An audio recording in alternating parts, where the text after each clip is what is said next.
jam! Hello again and welcome to the Mana Pool.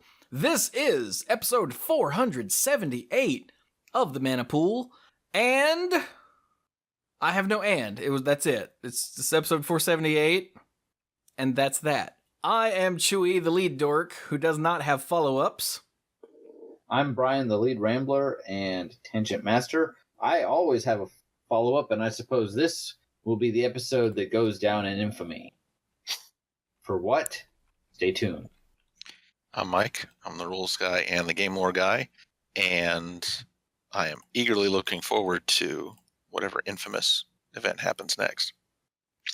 And I'm Dirk, the self-proclaimed greenest man alive and moral compass of the group, and I will follow up with the robot, because more than likely I will be roboting, as was noted earlier. He was roboting earlier. He's not. I am a robot.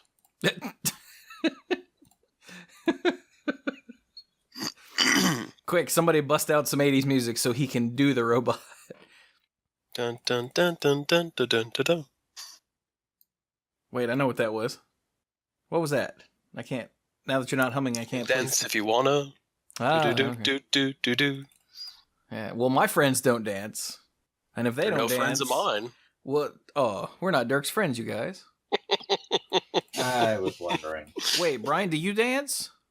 Not if I wanna. Mike, do you dance? I have before. Well, fair enough then. So, today is Thursday, the 7th of September. And I think Dirk got to his mute button before he sneezed. I was proud of him. At least that's what it sounded Good like. job. So today at 4 p.m. Eastern Time, over on twitch.tv/magic, there was a special preview. Or reveal, I guess.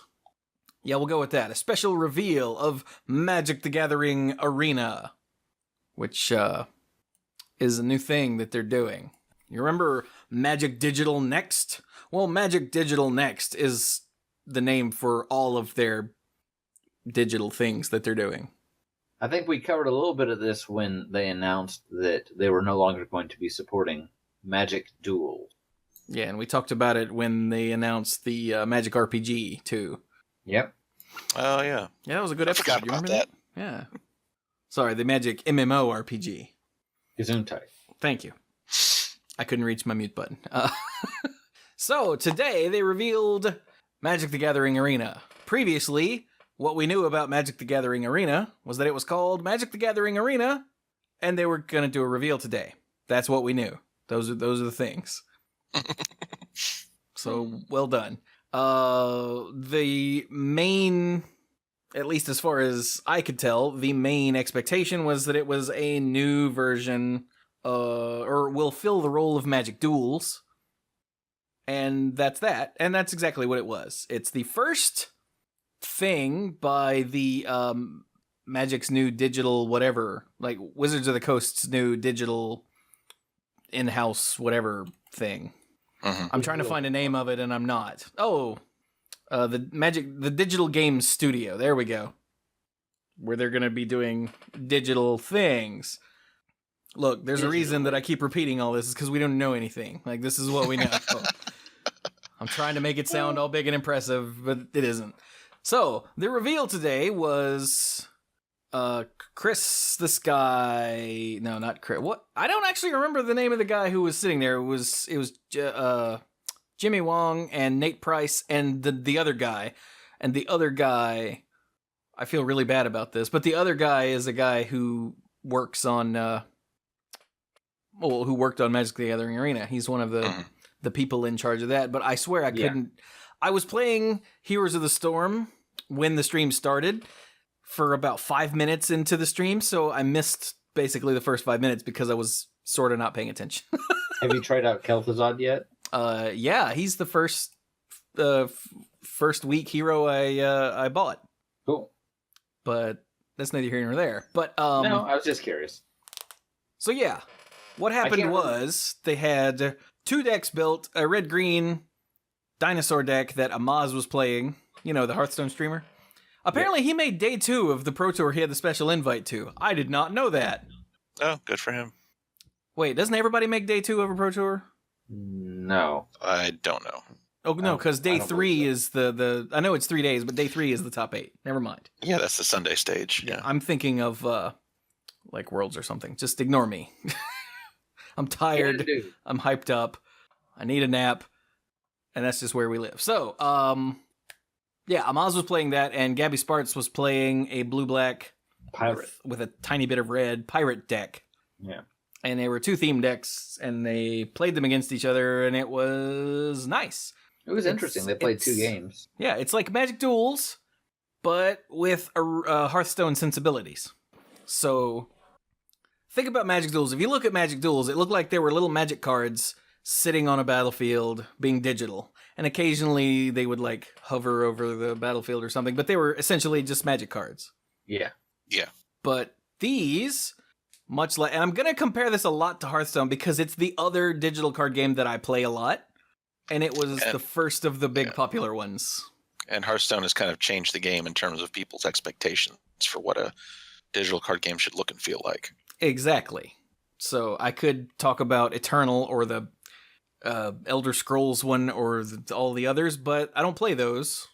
So... Insert your own reference here. Yeah. So in Hearthstone, when the card's in your hand, it's a card. And if it's a creature or a minion in that game and you play it, it turns into just a tiny little, like, art with numbers on it. You know, the power and the toughness. And that's it. You can mouse over it and it'll show you the whole card, but that's all you see. And that's what Magic the Gathering Arena does. When you play a creature, in your hand it's a full magic card. When you play a creature, it shrinks down to be the art box, which is awesome because, you know, magic art is some of the best art ever. And a power and toughness and some sort of visual indicator for other evergreen abilities. And you can mouse over them and I think right click or something and it will show you the full card. Nice and simple, but it really cleans up the interface, like a lot.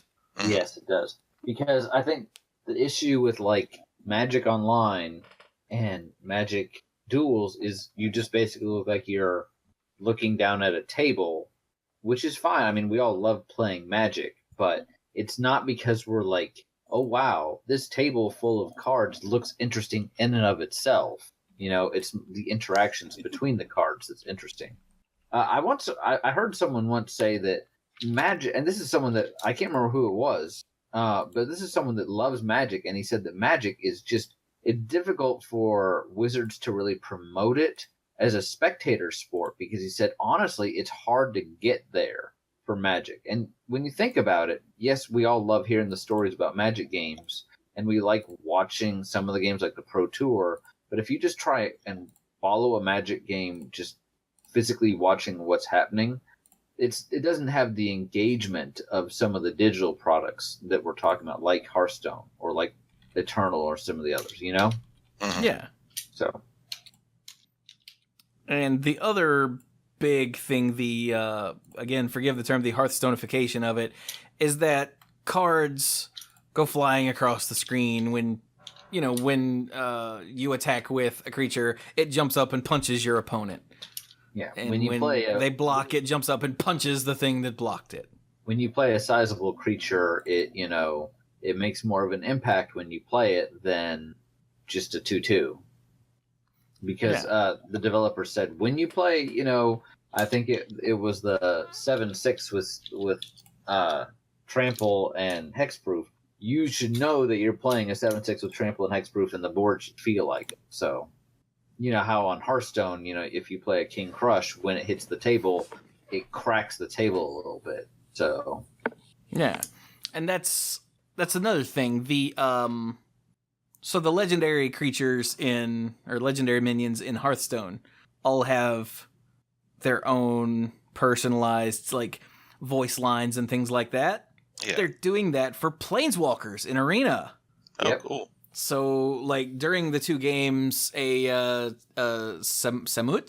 How do we say her name? We've been saying Samet. Okay, Samut and New Jace, romance novel cover Jace, were both played, and they both have personalized voice lines and They say things, like when they die, they have exit lines. Like when Jace went down, he said something like, "I shouldn't have come in without support," or something to that effect. Mm.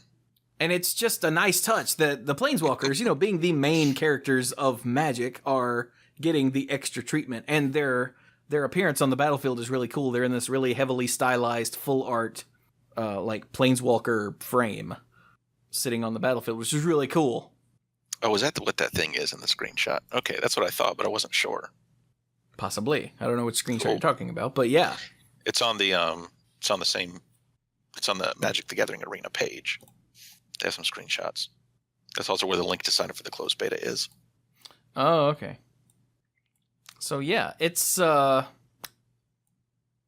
neat. Like from what little bit we saw, which was literally 2 games of pre-alpha build with 2 decks that were specifically put together for this reveal. Now, as someone who has been a video gamer a long, long time, I am tempted to believe that they weren't actually playing in the game engine, that this was all manufactured for the purposes of this reveal, but that's because I've been burned by software developers many, many, many, many, many times over the years.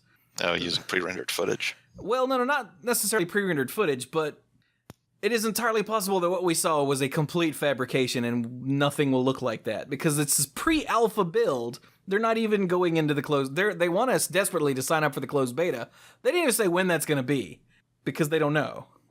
Unless there's information on the... where's that link? I just had the link. Or maybe not. There it is. Is there any information on here to sign up for the beta? Questions, maybe? I mean, the best I can tell from the announcement is that it's going to... I mean, it has to be after the Ixalan pre-release, since they'll put people who sign up for a pre-release event with their DCI numbers on some kind of priority list. Oh, here we go. We will invite players in waves based on the development stage we're at. We'll share more information on the closed beta later this year. Which, that's insanely vague, and yeah. And it's because, again, this is a pre-alpha build we're looking at. They're not ready for us, but they want to get it in your head and get you to go sign up while you're all excited, so that several months down the road, they're going to be like, all right, you're in, let's go. Remember how you signed up for this? Sweet. Yeah, great. Yeah, Awesome. You're in. Hop in. Let's go. Hurry up. Are you here yet? Which is cool. Sure. Like, if they want to outsource their development to people that aren't getting paid for it, that's fine. And people will volunteer for it. Oh, yeah. I mean, if I had time to play video games that I wasn't making content out of, then I would totally sign up. But, once it goes open beta, I'll jump in. But, I had a few interesting notes while I was watching it. One, they asked the streamers, hey, do you have any questions? And Gabby and Amaz asked some very obviously scripted questions.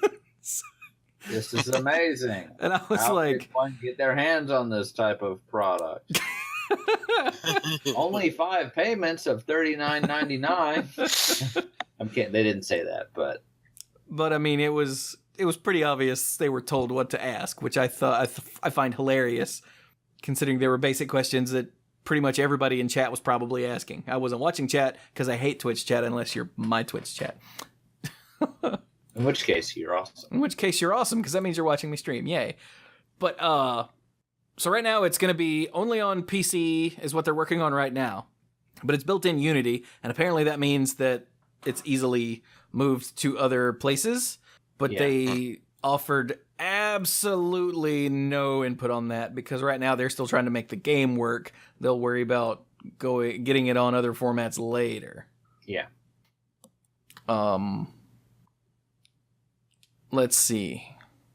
It's free to play. That's what I said. It's going to be like Duels. It's going to be like Hearthstone. It's free to play. There's going to be some sort of in-game currency thing. At the moment, they said they don't have any trading, which means it'll probably be just like these other digital card games where you acquire cards and then craft them somehow, or like the previous iteration of Duels is you just buy them until you get them all and then you don't have to buy them anymore. Whatever. I don't know.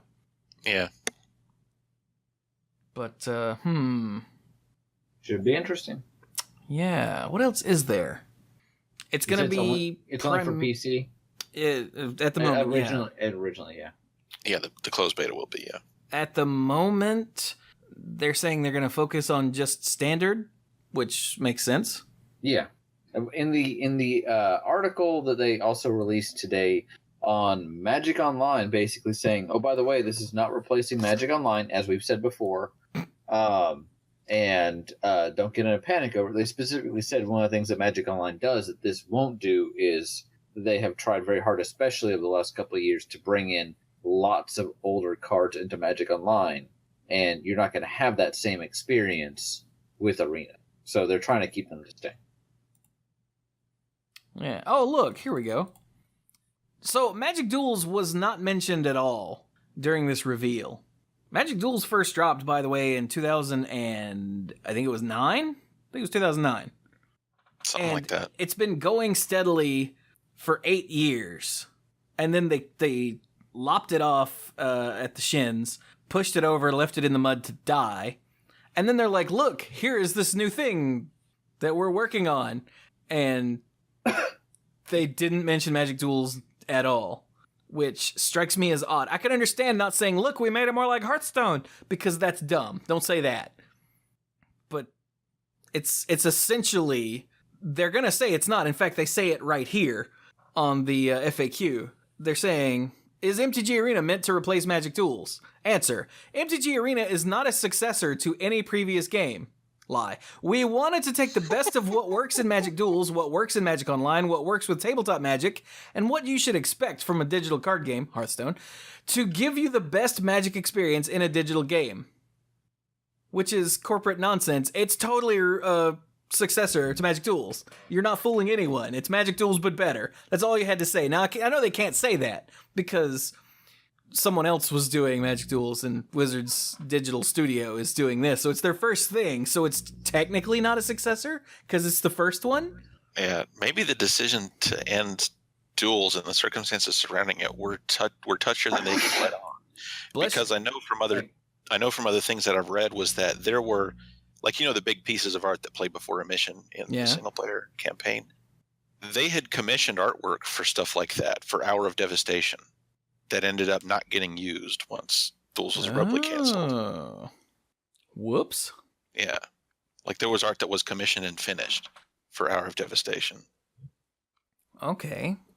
So it could be that it's not just that they didn't want to acknowledge the previous thing since it wasn't in-house. It could be that there are tensions there.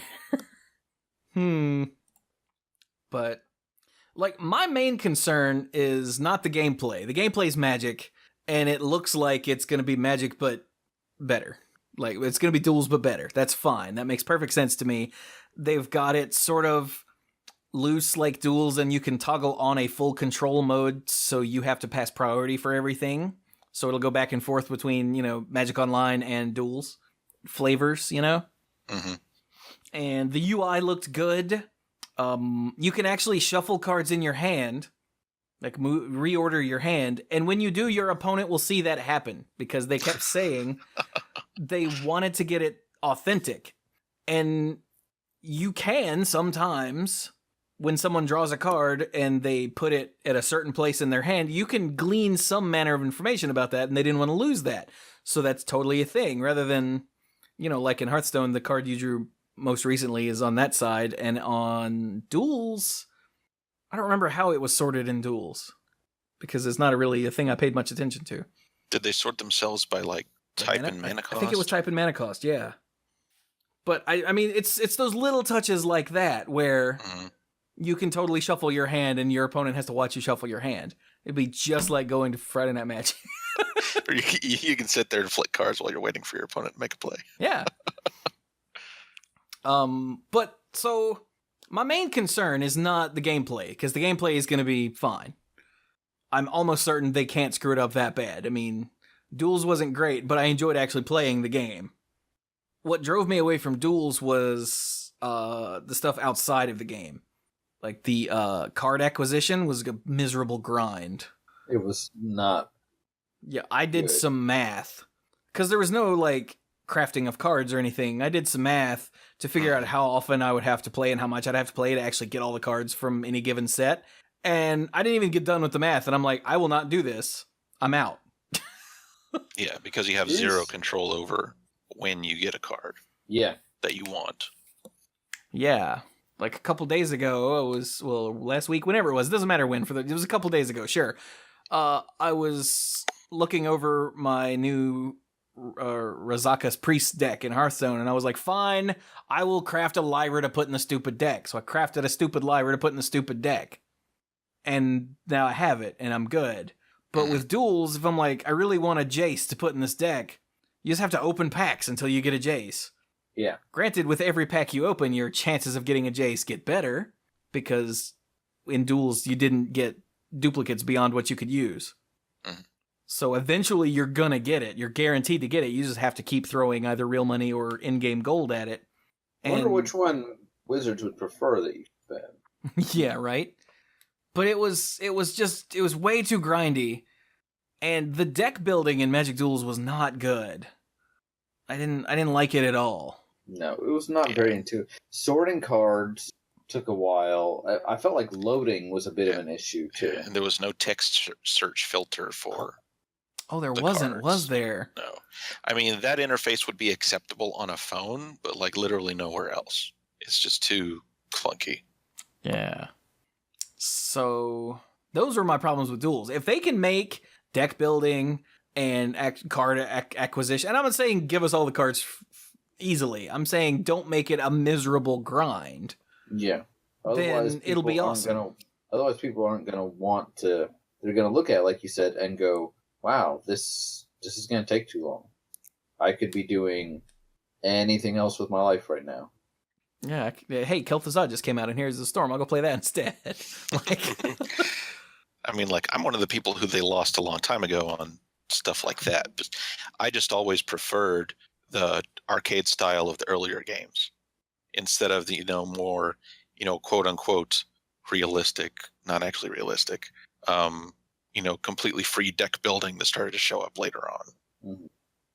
When it was trying to be too much like Magic Online. Yeah, like a weird half step in between them. Yeah, and actually that first iteration that had that was one that I skipped. So I didn't actually get any of that until I think I built duels. I mean I played through it, but I think I ended up building like 4 decks in it, and that was it. Yeah. That was the one where it was actually possible to get all the cards, and it had like without going through a horrible grind, and it had completely free deck building. But yeah, I only built like 4 decks, and I was done. So hopefully those two things won't be bad, and I will happily add it to my repertoire of crap that I play all the time. Like, it'll be fine. Those are really my only concerns. Because, like I said, the actual gameplay, I think Brian and I were the only two that spotted it because, the other two have, lives and jobs and stuff. But, regular hour jobs. Yeah. Being a lawyer is not a real job. So, hey, Brian, what did you think You'll give out my secrets. I mean, nothing. What did you think of the gameplay? I thought it was I think you summed it up pretty well. I thought it was very solidly what I was going to be expecting. It looked solid.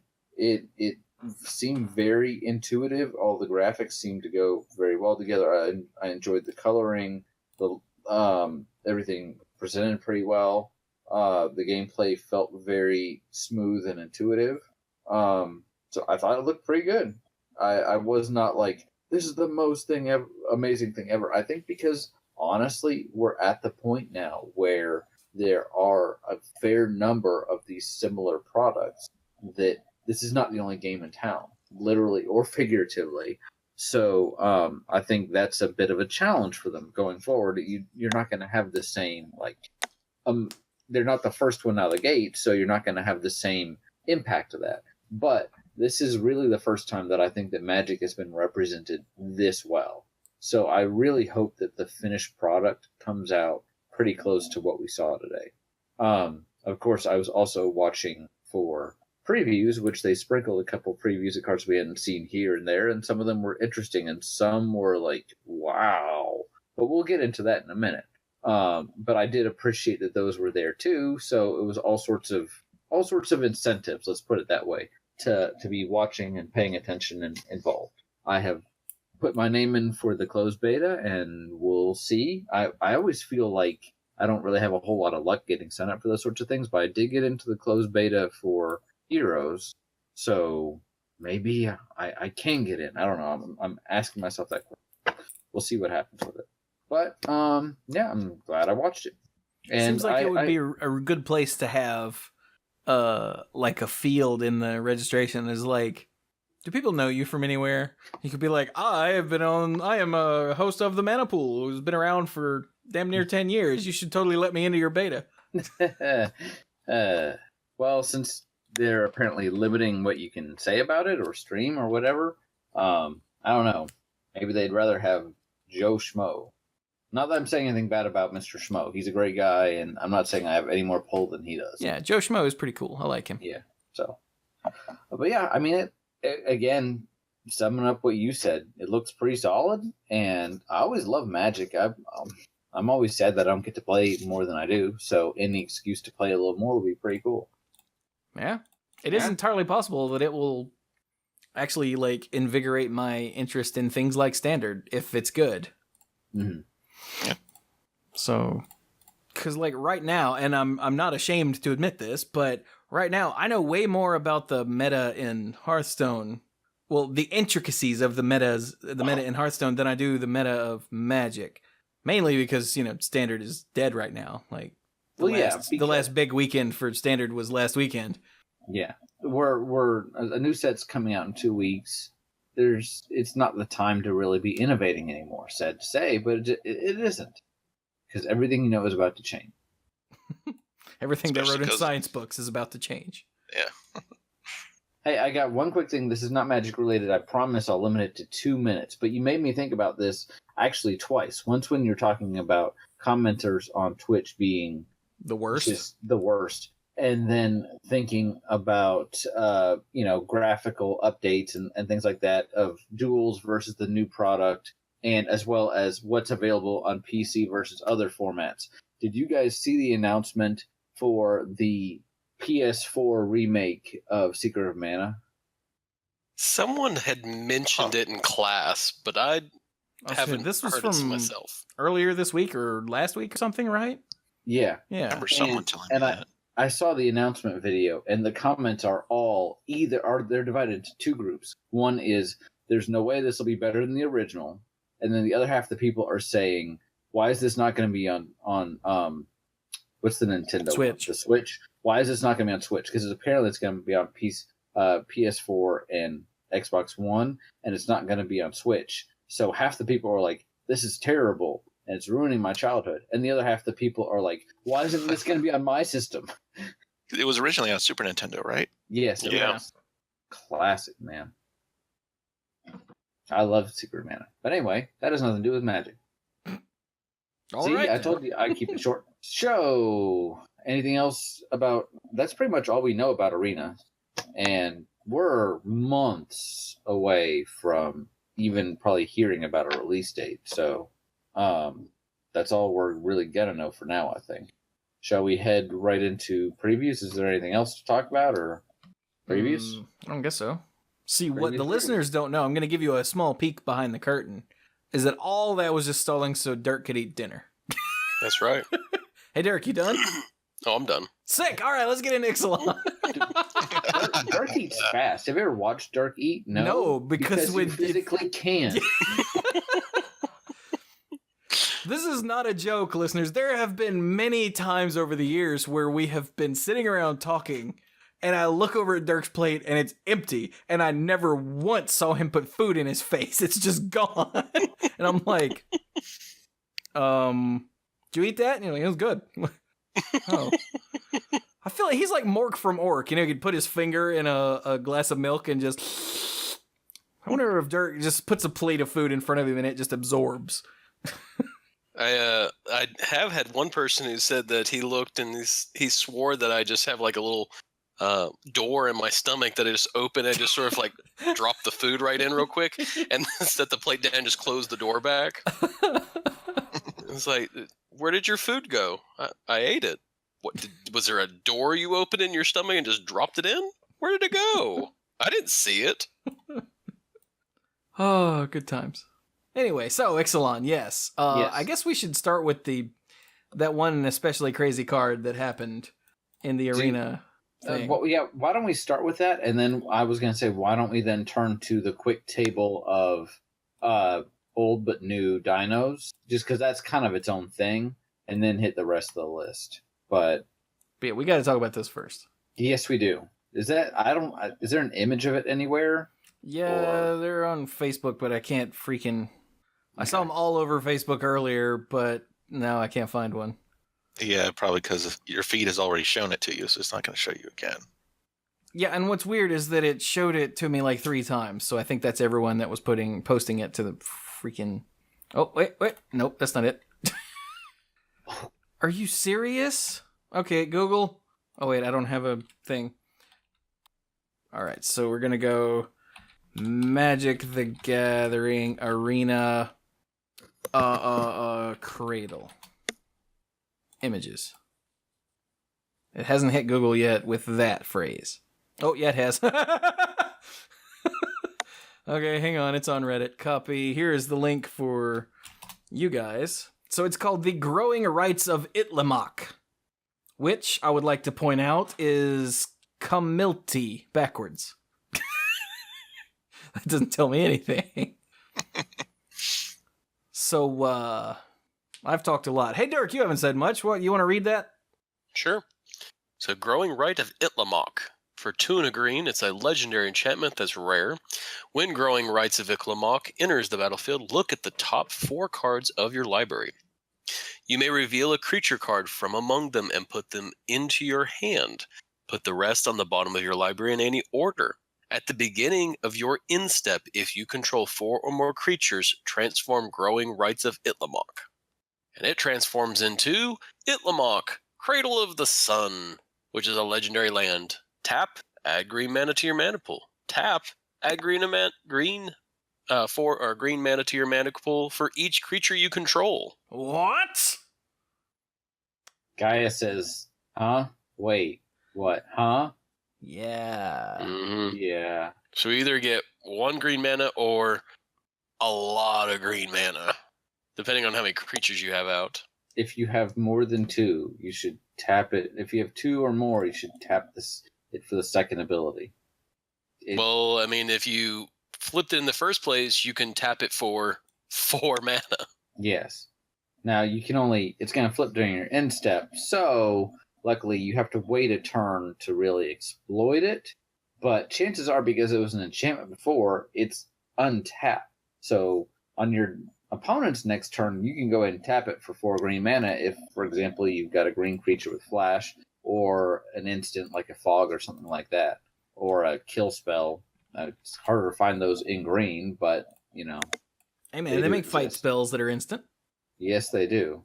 And don't they still make things that destroy flying creatures?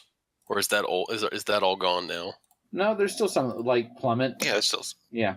Gaia's Cradle, for example. Gaia's Cradle is an infamous rare from Urza's Saga, and it's a legendary land, and it just has tap. Add green mana to your mana pool for each creature you control. So it's only even got the second ability. So here, you have to go through a hoop to get it to transform. You cannot just slam it down and use it immediately, but it has the upside of, if your board gets wiped, you can still get a green mana out of it. Not to mention the fact that when you play the Growing Rights, you're gonna get a creature from the top 4 cards of your library, which is a bit is not 3 mana is a bit expensive for that, considering we've seen things like Oath of Nissa, which is another legendary enchantment, for a single green, but the upside here being the Cradle side. I like how they even named it Cradle. In case you weren't connecting it, here you go. Yeah. I was telling Chewy on the Twitch comments for Arena, some people were divided, saying this looks great. Some people were saying this looks terrible. And then they previewed this card, and it's funny, they just kind of slipped in there because one of the players, I think Amaz played it because it was in the dinosaur deck, and they're just like, "Oh yeah, we should talk about that card." And they revealed what it did, and you could tell the minute when it came up because people stopped spamming the emojis, and all of a sudden every player was either writing "what" or "Cradle" in all caps, and like losing their mind. Yeah. I was watching it. Clues had said, "Hey, if either of you can watch it, please do, and let me know what you think." And as soon as I read the second half of Itlamak, I went and pulled up the Hangouts chat and typed, "Holy crap! There's a green enchantment that turns into a guy's cradle." And I don't actually think either of them read it or responded. I don't know why they wanted me to tell them things if they didn't. Maybe they didn't believe you. Maybe they're like, well, if he's just gonna lie to us, then I like how, by the way, all the transform cards in this set, at least that we've seen so far, have been turning into lands. They've I all think been that's the thing with artifacts that turn into lands, and Well, here's an enchantment, and so I mean all the ones before this one have been artifacts that turn into lands. Right, but I like how they've got that now, so that it's kind of the way that this set is doing it, which I appreciate. It's kind of a unique take on it.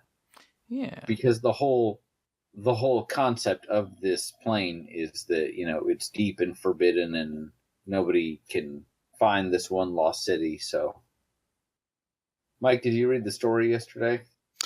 Yes, I did. It was good. It was an interesting story.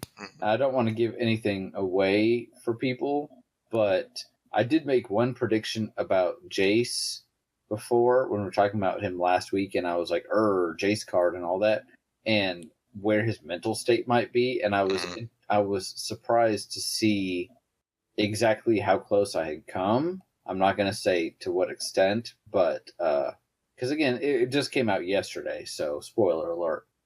But I did find it interesting that apparently Jace can't planeswalk away. Yeah, according to the Magic Story podcast, and I know this because like 1,000 people have mentioned it to me. Apparently, planeswalkers can't walk away from Ixalan, and they're all like, "Really? That sounds familiar." And I'm like, "Yeah, dude, it sounds. I wonder if someone's got a big ass sword." Quick, find out how many bellhops it takes to get you up to your room. So, yeah, that's an interesting thing because on Trivester. Why can't I say that word? Trivester, whichever. Trivester. We can't planeswalk away, and that's the whole purpose. That's why we're there. Is because we can't leave. Damn it. Yep. So that's neat. Mm-hmm. I expect that Brian will be getting a royalty check anytime now. I have to say, I think the concept of a plane where people can't leave, since the whole concept of a planeswalker is one that can leave, is not exactly setting the world on fire. I don't think that this is completely outside of the realm, but I was pleasantly surprised to see that, along with the other Jace prediction that I had made. So shall we turn to the rest of the previews now? Yeah. So let's do the dinosaur thing. Let's talk about dinosaurs really quick. So Who loves dinosaurs? Well, okay. So when I was a kid, I was into He-Man, and then after He-Man, it was actually probably during He-Man, it was dinosaurs. Like dinosaurs were more my thing, and then it became astronomy, and I think then it became girls. So, so as far as things that I was heavily interested in and studied about, it was in that order. So seeing all these dinosaurs really just makes me happy. And we said, I think it was us, right? It was this show on the last episode that we mentioned, like the Pygmy Allosaurus or something was gonna. We were wondering if they were gonna errata those to be dinosaurs. I think we said that. Yeah, we did wonder about that. It hadn't been done yet because I think we did a search for dinosaur and it came up with Old Fogey. Yeah, Old Fogey was the only one. Right. But they are going to go ahead, according to the article that was released on Tuesday? Yesterday. Tuesday. Yeah. What is today? Today's the 7th. Oh, good. I did go to court on the right day. All right. So, yesterday, Wednesday, that they are taking several creatures and updating the creature type to reflect dinosaur. Which is sick. So, hey, Mike. Yes. You've been Looks like 14 creatures. relatively quiet. Why don't you tell us about these? All of them. Okay. All of them. Sure. All the stats okay, and the flavor text and everything. Yeah, from memory. No mousing over anything. You cheating face. Uh-oh. This might take a while. Okay, well, just tell us what they're called then. Okay, so first of all, 1, 2, 3, 4, 5, 6, 7, 8, 9, 10, 11, 12, 13. 13. That doesn't make sense. I miscounted that. 14. Anyway, they're somewhere between 12 and there's either 12 or 14 because I don't think 13 is right. It's 14. Cards. Yeah, Okay, thanks. It's 14. it's 83. Okay, this might take a while. 37. 37 in a row? In a row. Keep going. 14 cards that are getting changed to dinosaur because you look at the art and it's very clearly a dinosaur. So some of them were printed with the type beast, and for those they're going to be dinosaur beasts. The ones that were printed as lizard are just getting the type lizard straight up changed to dinosaur instead. Because dinosaur and damn a it, lizard are not the same thing. thank you. Dinosaurs were not lizards. Damn it. Yeah. All right. So Alpha Tyrannax, Death Mist Raptor, Dromasaur, Frenetic Raptor, Fungosaur, good old Fungosaur, Imperiosaur, Magmasaur, Pangosaur, Putrid Raptor, I love Putrid Raptor, Pygmy Allosaurus, the original, Ridgetop Raptor, Ripscale Predator. Which one is that? Oh, yeah, I guess that's a dinosaur. Sheevan Raptor and Tyrannax. Yeah. Of all of those, the Ripscale Predator is the only one that makes me go, okay. I guess that was one that was picked up in the search where they were just looking for really big lizards and whether or not they looked dinosaur-like. Yeah, I guess that's close enough to dinosaurish. I guess so. And that's from Gate Crash. I don't even remember this card at all, but it's because it's, limited filler nonsense. That's all right. 6-5 minutes. That's not nothing. Mm-hmm. Yeah, but it's still just limited filler nonsense. Mm-hmm. So, but yeah, they're all... My personal favorite is Putrid Raptor because now it's a zombie dinosaur beast. Yeah, it is. Which is, I have to say, really stupid. A little bit. At some point, they made it a zombie lizard beast, presumably in the Grand Creature type update of, when was it? 07. Right. Yeah, we were talking in the odds and ends that the Fungosaur has never been printed as a fungus lizard. In every printing, when it was printed on a card, it was summon Fungosaur or creature Fungosaur. And during the Grand Creature type update, it was changed to a fungus lizard. And now it's a fungus dinosaur. So it's still never been printed as anything remotely close, which I find hilarious. So yeah, there you go. Good old Pygmy Allosaurus. Look at him. He's like, I'm the old fogey. Meh. He's from Ice Age. I have to say, I forgot. So earlier we were talking, I've never heard of a Pangosaur. I've also never heard of a Dromasaur, in Magic. All the rest of these were either recent or, I don't want to use the word iconic, but recent or they tripped my dinosaur senses from when I was a kid enough for me to remember. Mm-hmm. So neat. Yeah. But okay then. So now new cards, or do we want to hit the promos? We should probably hit the promos too, shouldn't we? Yeah. Does somebody have a link to the promos? Yeah. Didn't think that far ahead. I don't think... I thought someone put it in the chat. Well, there it is again. And yeah, I did. Brian just can't be arsed to scroll up. So, Oh, and look, did I already have it? Ha ha ha ha. No, I did. Never mind. Well, yeah. Yeah. So, okay, we've got the Planeswalker deck cards, including B-Team Jace and B-Team Huatley. Is that right? Huatley? That's what I would say. Okay, good, because that's how I've been saying it on 2 shows now, so. I probably wouldn't pronounce the H as much, but Well, And- Huatley. Huatley.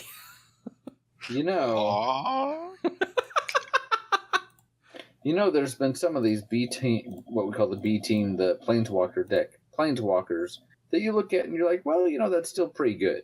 And then these, I'm just like, nah, I'm good. I'm good, thanks. Yeah, I mean, it's I think Jace is interesting, but Watley is a lot narrower than what I would have expected. like super narrow. Mm. Mm-hmm. So yeah, Huatley is dinosaur tribal. Like, that's all she is. It's a good thing they made all those creatures dinosaurs. Right? Just 100%. Like, that's what she does. Don't ask her to do anything else. That's completely out of her comfort zone. Mm-hmm. Yeah. But they're not really great enough to bother spending too much airtime on, so... Right? Do we need to read these? We don't really need to read these, right? I doubt it, unless these other guys think that we need to. Nah. Did we not already in an earlier episode? Nope. I feel like I've discussed them with one of you before. It's because we talked about it on discussed them. Saturday. Yep. Oh, that's right. That's right. While you were over at the house. And this is why, dear listeners, that I do not talk anything about Magic with Mike when we're not recording, because Mike's brain checks it off and is never mentioned again. I'm like, hey, Mike, did you want to talk about something on the show? And he'll be like, no. I'm good. Remember we were talking about this? He's like, didn't I say that already? I'm like, to me, when we weren't recording, he goes, well, now I don't remember. I'm like, ugh. So I've learned over the years, just don't, Mike and I don't talk about Magic. But anyway, all right, so the Buy a Box promo is the Burning Suns avatar, which we talked about last week. I do think we... No, you're right. Sorry. Keep going. Burning Sun's avatar. That's it. Okay? Good talk. Yeah. The open house, now that they're no longer doing release weekend, instead of like going to a tournament where you can make top 8 and all that good stuff, it's just just go to your store, I guess. Well, open house is the week before the pre-release, right? Is it before the pre? I thought pre-release was by definition the first time. Open house says September 16th through 17th. Which is before the pre-release, yeah. That is before the pre-release. And it even I says have- you can walk away with this Ixalan promo before the set even releases. Well, before the set even releases, but yeah. See, I'm not used to the change. I know we've talked about the changes a little bit, but... It looks like the draft weekend is the release weekend. Okay. All right. So Yeah. what's this card that you can pick up for open house? I had one of those tonight. This is different, I think. Hmm. Maybe. It's Walk the Plank. It's a sorcery that costs black. Destroy target non-merfolk creature. Because That's pretty forcing good a flavor. forcing a merfolk to walk the plank is largely pointless. Yeah, they walk the plank, they dive off, and they're like, okay, We're going thanks. home now. Yeah. I'll tell my mom you said hi. So can I leave? Should I climb back up so you can stab me? Because I'm not doing that.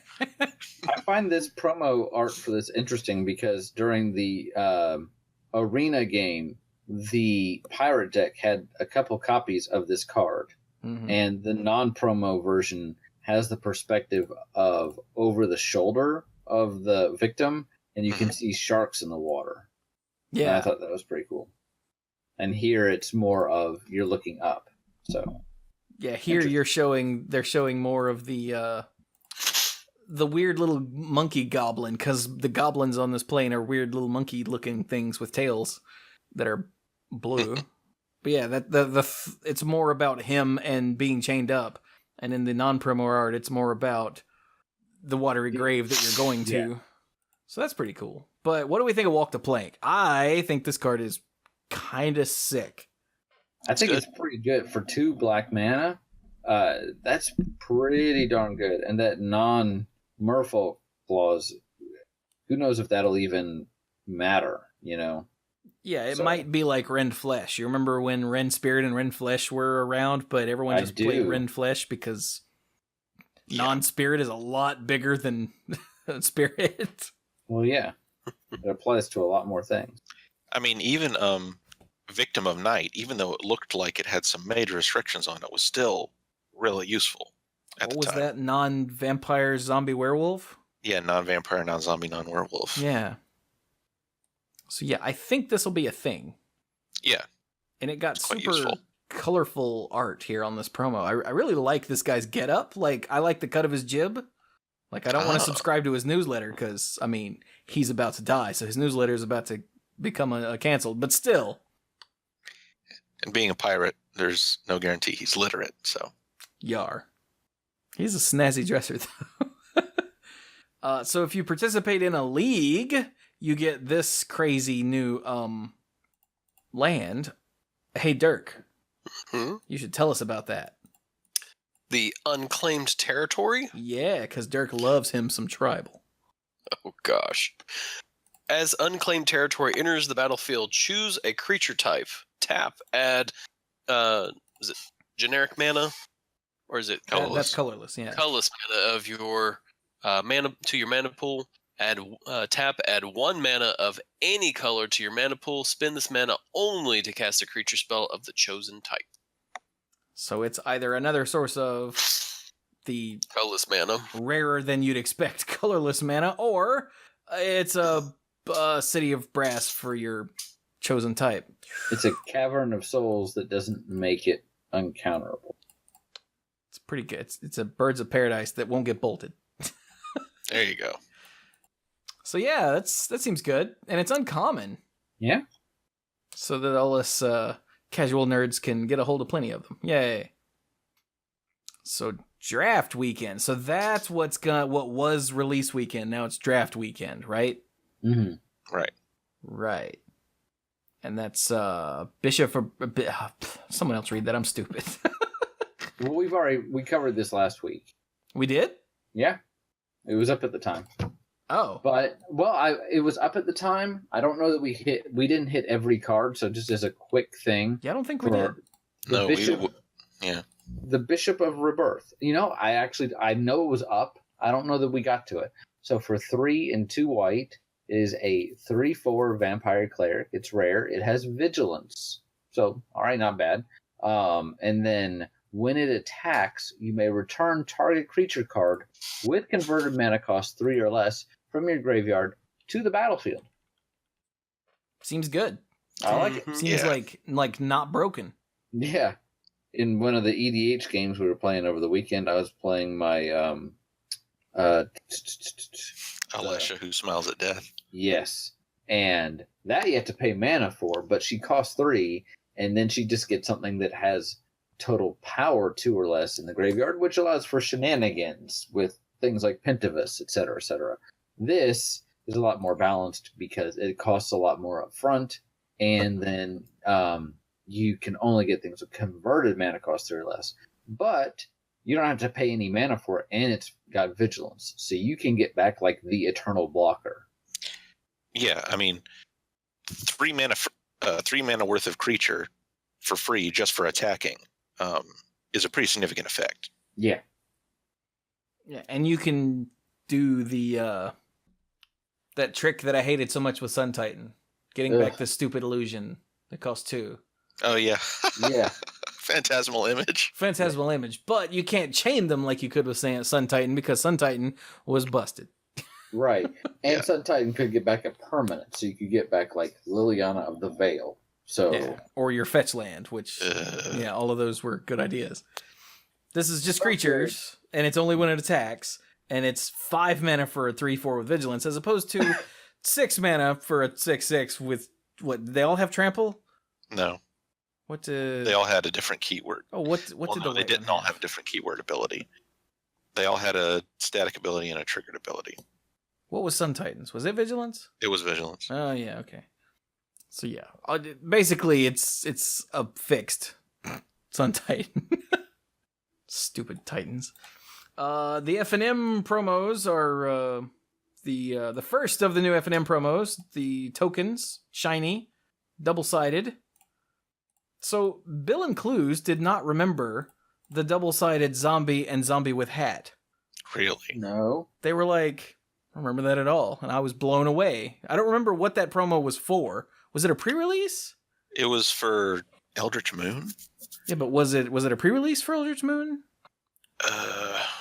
Because I know I've got one somewhere. I think it came in the pre-release packs. Yeah, okay. Just as a bonus. Yeah, and it was an Eldritch Moon, and that's why I was completely mystified why it wasn't Zombie and Eldrazi Horror. Yeah. Because those are the 2 tokens in the set. But instead it's zombie and different zombie. More different zombie. This one has a hat. Is he a 3/3? Nope. Oh. What good's the hat? Looks good. But I need a Scion token. But these are all different arts for treasure. And then on the back, you get the different creature tokens, which I realize I just read these on Monday Night Magic. But it's a 2/2 pirate with menace that's black, a 3/3 dinosaur with trample that's green, and a 1/1 vampire with lifelink that's white.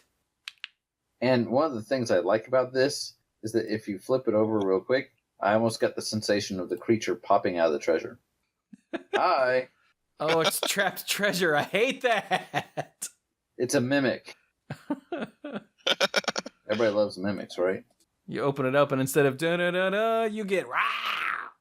A monster was in the box. That's for the dinosaur. I think the first time I ever saw one of those was in, the first Final Fantasy game was 4. And when you're going up the Tower of Zot, and you're like, oh, look, a treasure chest. All the other treasure chests in the game have been saved so far. And it's like a flame hound. And it's like, what? And it uses blaze. And you're like, what? And I'm like, it just happened. This is terrible. There was one treasure chest in Final Fantasy IV in some like ruined old abandoned castle, like in a basement somewhere. It's in the basement of the castle of Eblin. Eblin, yeah, okay. And inside were the ogres. 3 mad ogres. Mad ogres, and that would just kill you. Ironically, the treasure is like an ogre axe or something silly. When you're like, thanks, I could have used this. Yeah, you can get there a long time before you're able to actually beat them. I remember that very well. So brutal. And it gets me. Every time I've ever played that game, it gets me. Every time. You fall down in the basement, and especially the first time, you're just like, how do I even get down here? Where am I going? Where's the exit? If you're like me, and you're usually like trying to go through a dungeon systematically, and next thing you know, you're down in the basement floor, and you're like, what's going on? Oh, look, a treasure chest. And then, oh, look, something I can't kill, and I'm dead. Yeah. I remember that one real well. So, treasure's here with things inside that may or may not want to eat you. I always remember the time one of my D&D characters almost got killed by a mimic pretending to be a door. I just went to open the door, but the doorknob grabbed me first, and another arm popped out and punched me in the face. And I just kind of went downhill from there. Demon wall. Watch out for those. You remember the trapdoors? Anyway, this is not Final Fantasy. Okay, back to Magic. I do remember the trapdoors. But anyway, does this last thing count? Yeah, the final thing of note is that it's cool. Some of the basics, like one of the arts for each of the basics, has Jace wandering around in the background, just wandering around. And it's a nice little touch, since Jace is lost on Ixalan, just to have a Jace just off in the background somewhere in each of these. Yeah. I really like the plains art, too. Like, that's awesome. Mm-hmm. Yeah. Especially seeing the storm in the distance. Yeah, that's the part. Yeah. I am disappointed that the island is not named Useless Island. That's a reference to the story. Yeah. You gotta read it to get it. But I do like it. It's kind of cool. Poor Jace. Sucks to be him. So. I actually said that unironically, having read the story. So now, let's go to the card image gallery and start poking away. All right, poke. So, how do you just want to look around for stuff that we didn't cover last time? Or I guess we should knock out the Planeswalker, right? Okay, the good Dino Planeswalker. Yeah. So the B team version is, what is she? Dinosaur Knight. Mm-hmm. Yeah, Huatley Dinosaur Knight, and she's super dinosaur tribal and very narrow. But the other one has a neat name, neat art, and pretty neat abilities. But I had to read some of this for Monday Night Magic, so I'm going to let you guys fight over it. Huatley, warrior poet. They should have sent a poet. And they did. She's a warrior. And she's got a knife. Yeah. She's still in Boros colors. She costs 3, a red, and a white, and comes in with 3 loyalty. Yay. She's got a +2 ability. You gain life equal to the greatest power among creatures you control. So that seems pretty good. I mean, +2, immediately pump her up to 4.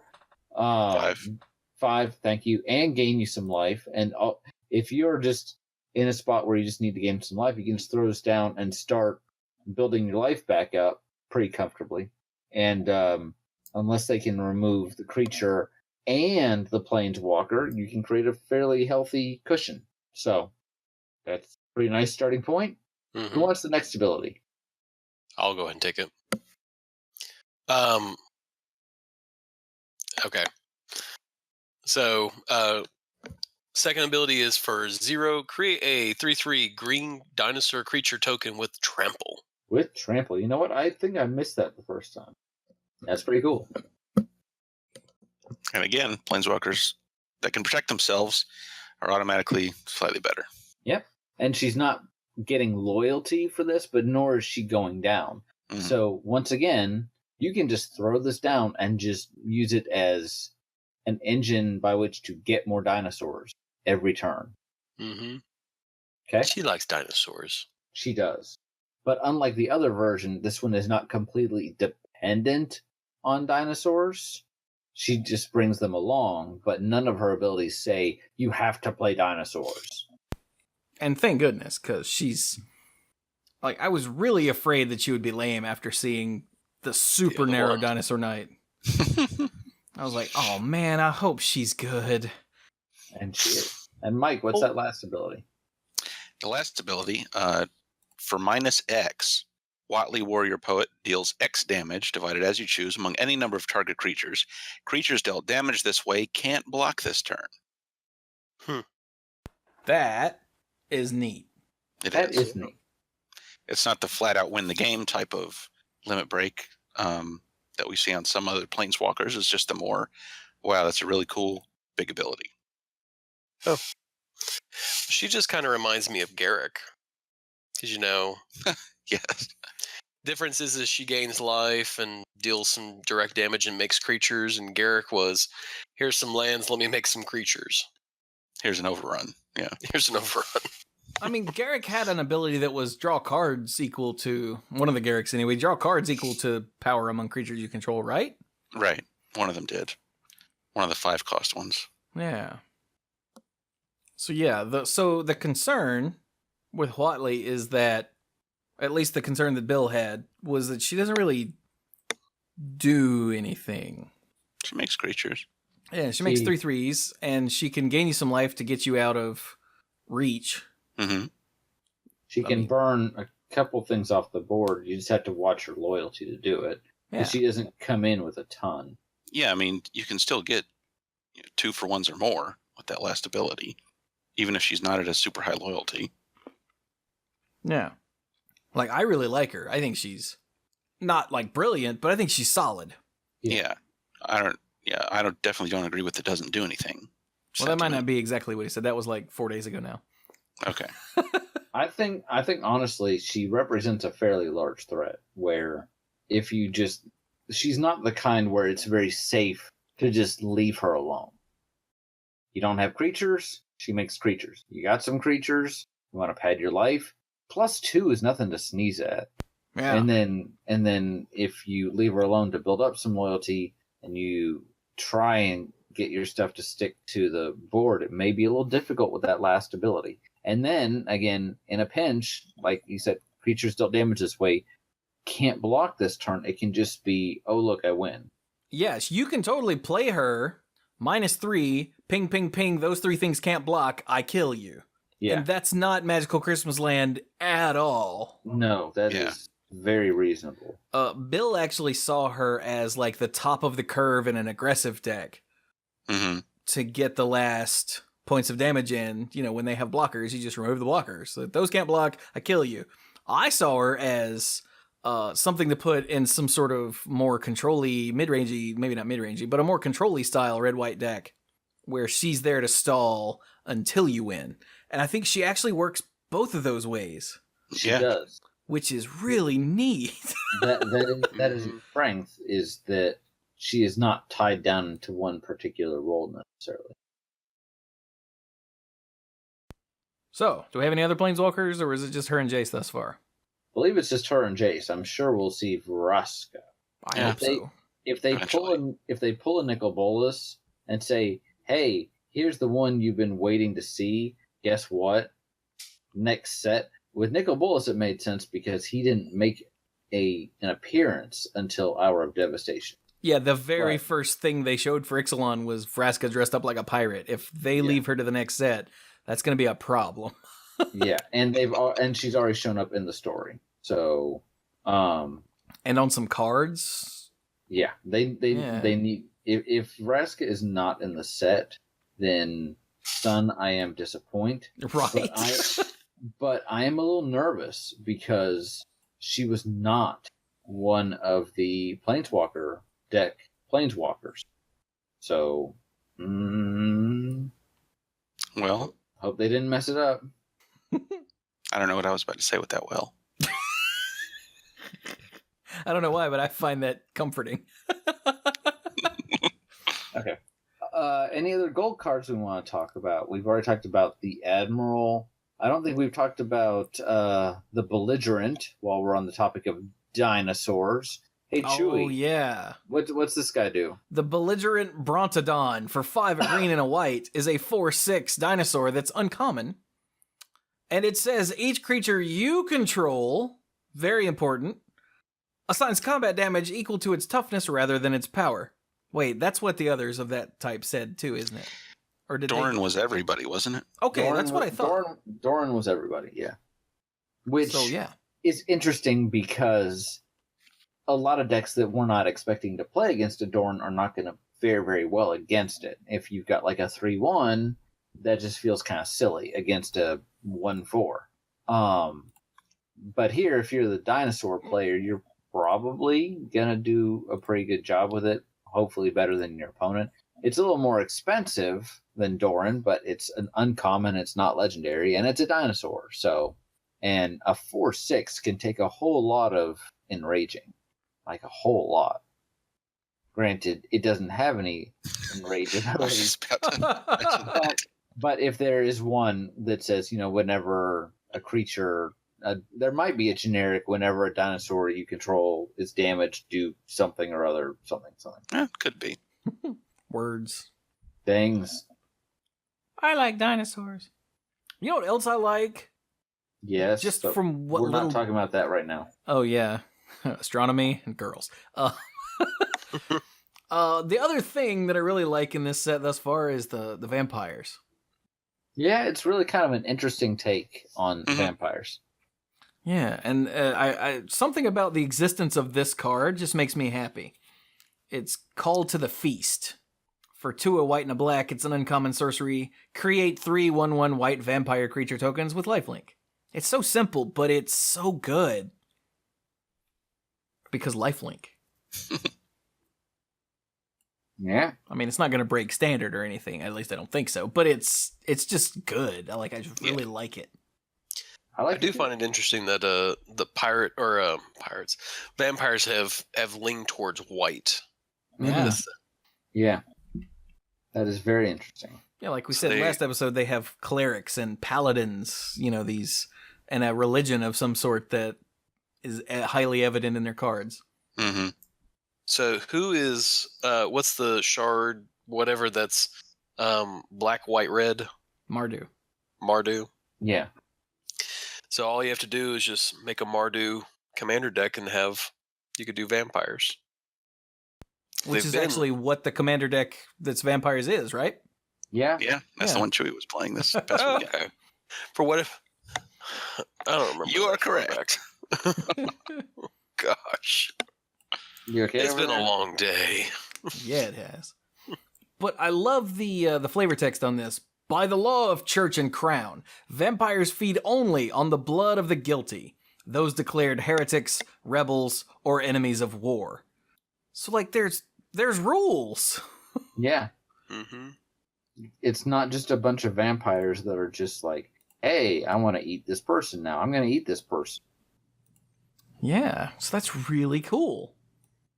Anyway. I saw somewhere there's another legendary enchantment that has transform. Is it in this visual spoiler yet? No, I don't see it. Where did I see it? It might have been during the presentation. I don't think there were any other transforming enchantments in this arena stream. Are you thinking of the Galleon, or are you thinking of something else? I'm thinking of something else. So, I'll try and remember it, and we'll keep moving. And if Brian I was don't- digging around somewhere unofficial, then we'll just ignore that. it's you know me. I don't do the unofficial stuff. I didn't imagine it in like a fever dream, did I? I mean, maybe. Anyway, let's keep moving. Let's keep moving. So, are we running through all of these or just the good ones? Just the good ones. Or at least the interesting ones. Okay. Like Raging Swordtooth, I think is worth mentioning. Yup. Yes.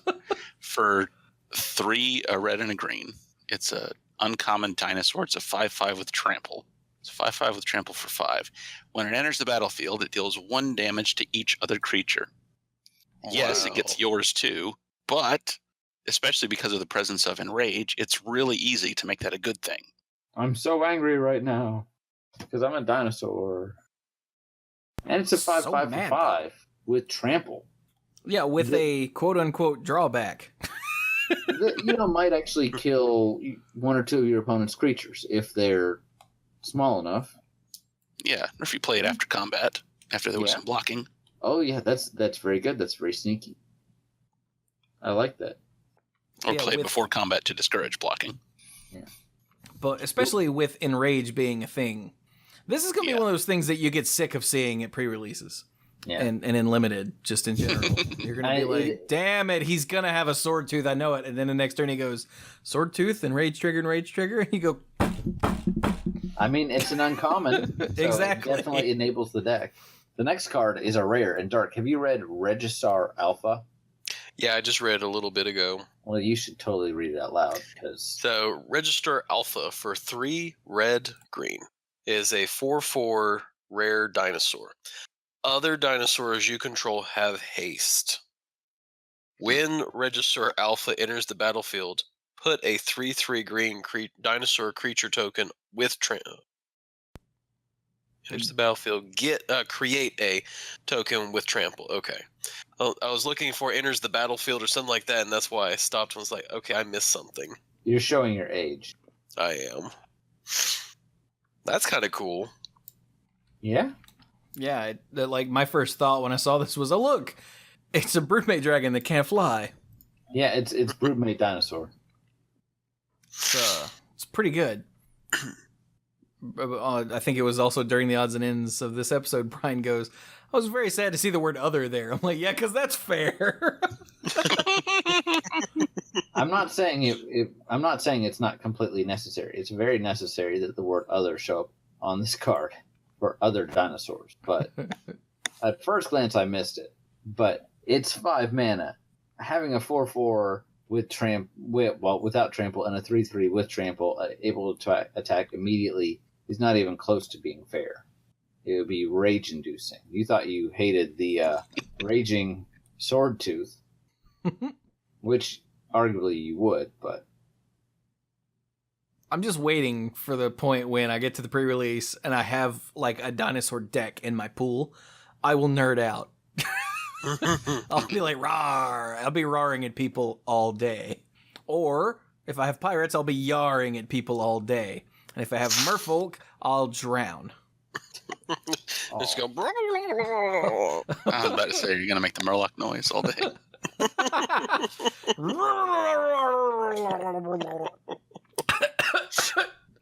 Excuse me, I choked on my murloc. appreciate your commitment to the bit. Oh wait, what will I be doing? I guess I'll be biting people all day if I have vampires. Hang on, no, that's not right. 'Cause Blah. dinosaurs Yeah, would he's bite like, people. blah. Yeah, blah blah. I want to suck your blood. Only if you're a criminal, though. Yeah. Well, being my Or a opponent. heretic. Yeah, being my opponent though, then they're totally the bad guy, so I could totally bite them. Yeah. Okay, all right, I found it. What'd you find?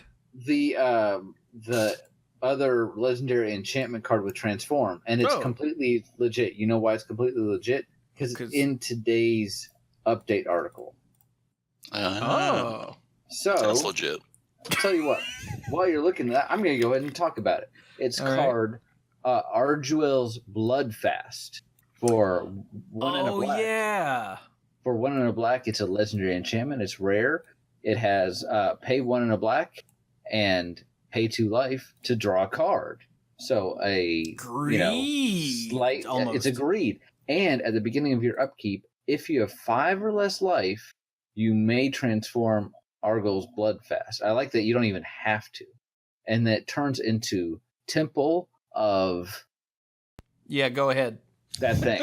Aquazats. Aquazats. It's a legendary land. It taps for a black to your mana pool, or you can tap and sacrifice a creature. You gain life equal to the sacrificed creature's toughness.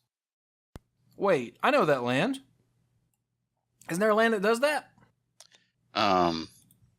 Boneyard? Diamond Valley? Not Diamond Valley. No. Hang on. Okay, it's a land. I'm gonna try out Scryfall. And sacrifice, gain life, creature, toughness. Search. Diamond Valley. Mirror in the Moaning Well. That's the one I was thinking of. Okay. Also, yeah, Diamond Valley is more iconic. But I was thinking Mirror in the Moaning Well because does Diamond Valley take mana to... No, it's tap and sack. Mirror in the Moaning Well was 3 tap and sack. But Diamond Valley also can't make mana. That's true, yeah. So green gets a Cradle and black gets a Diamond Valley. Is this a cycle? It's got to be a cycle. They're both legendary enchantments that turn into legendary lands. It's got to be a cycle. Mm-hmm. White gets a Tabernacle. You shut your face. I will drive to your house and throw rocks at you. Yeah. Planeswalkers are legendary now. No, but yeah. So anyway, I thought this was pretty cool. And if you read the flavor text, someone else want to read that flavor text? It's showing up really tiny on my screen for some reason. Yeah. Arguel's vision led him into the jungles of Ixalan, to the lost temple of a bat god of night, eternal enemy to the threefold sun. So these vampires go on these blood fasts and get visions of things. It's almost like a combination of, they set out with this set to do vampire conquistadors. That's actually the first words that led to the set being created. But now you're getting almost like a Native American vision quest kind of thing. Except it ends with you like going on a murderous rampage. Yeah, you can see in the art for the Temple of Aquazats, just walking up the steps, Arguel just finished murdering and eating a bunch of things. He's like, good, I found it. Can I eat now? I'm going to eat now. Cool. All right. Well, how about we turn to the other transform cards that we have seen? We've already covered the treasure map, but I don't think we've covered any of these other ones. They're all artifacts except for the 2 enchantments we've already talked about. So let's see here. So we talked about the treasure map. Okay. Yes. Okay, I got to talk about the thaumatic compass. I think this is one I was going to mention last week. No, that was on Monday Night Magic. Never mind. Thaumatic compass for 2 mana. It's a rare artifact. 3 in tap. Search your library for a basic land card, reveal it, put it in your hand, shuffle. Easy. What is that? That's Journeyer's Kite. Journeyer's Kite. Yep. Oh, there you go. Okay. At the beginning of your end step, if you control 7 or more lands, transform Thaumatic Compass. And the flavor text is clearly, it indicates the etheric azimuth of ... Jace Beleren. And the flavor text finishes a cryptic objective. It transforms into the Spires of Orazca. Seems good. It is a land. It taps for colorless mana, and you can tap it to untap target attacking creature an opponent controls and remove it from combat. Oh boy. Maze of Ith. It's a Maze of Ith. That you can tap. Can you tap a Maze of Ith for mana? No. Nope. Have you noticed all of these? This is a new version of this, guys. Cradle, Diamond Valley. Except Maze that they of Ith. tap for mana. Yeah, none of them tap for any mana outside of Guy's Cradle's ability. They don't tap for a single mana. Yeah. But these are all original that versions. plus a tap for some kind of mana. But you got to work to get them to the land side. So. Yeah. And this is Story Spotlight card number 4. Ooh, the Spires of Orazca. I mean, Orazca is where they're trying to go, right? That's the golden... That's the MacGuffin town. Yeah, that's the lost city of gold. The Yeah. El Dorado. Yeah. Yep. And when you try and go there, apparently you get turned around and get lost. So Wait a minute. This also sounds familiar. yeah. I think they were fans of Travester. This set has been in development for what, 18 months? So Which, if we actually go back, that's probably about how long Travester has been in the works, possibly longer. Right. So yeah, that's really great. I will stop now. What else we got? The Primal Amulet strikes me as a very Mike card. Yeah, it is very silly. The Primal Amulet costs 4. It's a rare artifact. Instant and sorcery spells you cast cost 1 less. Wow. Well, what if they cost... Dude, we could have put this in our that one deck we made for a story circle that one time, a long time ago. Oh, yeah. Yeah. I remember that. This is not legendary, so... No, so your spells can cost 2 less. So whenever you cast an instant or sorcery spell, put a charge counter on Primal Amulet. Then if there are 4 or more charge counters on it, which isn't a whole lot to ask, really, you may remove those counters and transform it. Oh, you may remove those counters and transform it. Okay, so you can keep it on this side if you want to. Yep. That's cool. But on the other side is the Primal Wellspring. It's a land, of course. Tap, add 1 mana of any color to your mana pool. When that mana is spent to cast an instant or sorcery spell, copy that spell, and you may choose new targets for the copy. That is just silly. That is just silly. The balancing fork and the blue fork, those sorts of effects are usually balanced by the fact that you have to, when you copy something, you have to play the original, and then you have to, first of all, have the extra mana to play for the fork, and then you're also using an extra card. Yeah. This doesn't have either of those requirements. In fact, it even makes it easier to cast it, the original spell, because it's a City of Brass that makes up a mana of any color.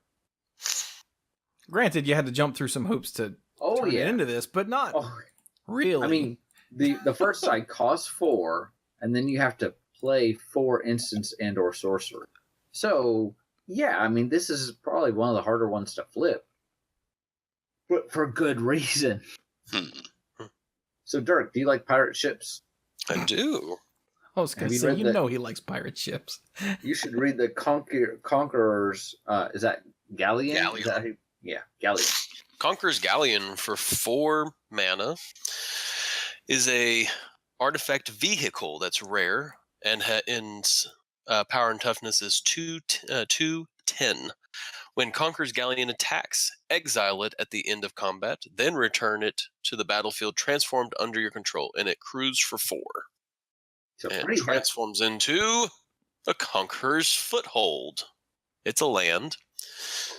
You can tap it to add 1 colorless mana to your mana pool. For 2 and tap, draw a card, then discard a card. Nice. For 4 and tap, draw a card. Nice. And 6 and tap, return target card from your graveyard to your hand. Nice. I love... You may not get what it's doing right away, but I love that the article that previewed this card actually talked about how the Conquerors would sail across the sea, and then when they got where they were going, they would strip the ship down for wood to build the fortress that they were constructing to live. Yeah, if you actually look at the art for the galleon and the foothold blown up, you can tell, like, on the foothold you see the weird little, like, front window with a rounded dome on it that's sitting in the front of the fortress. Mm-hmm. That's totally on the front of the ship. Yeah. Under the sail. Like, it's a little hard to tell with the art this size, but I used it for the Monday Night Magic YouTube version thumbnail, or for the video, and it's totally the same thing. And then it's a really nice little transformation there. Nice.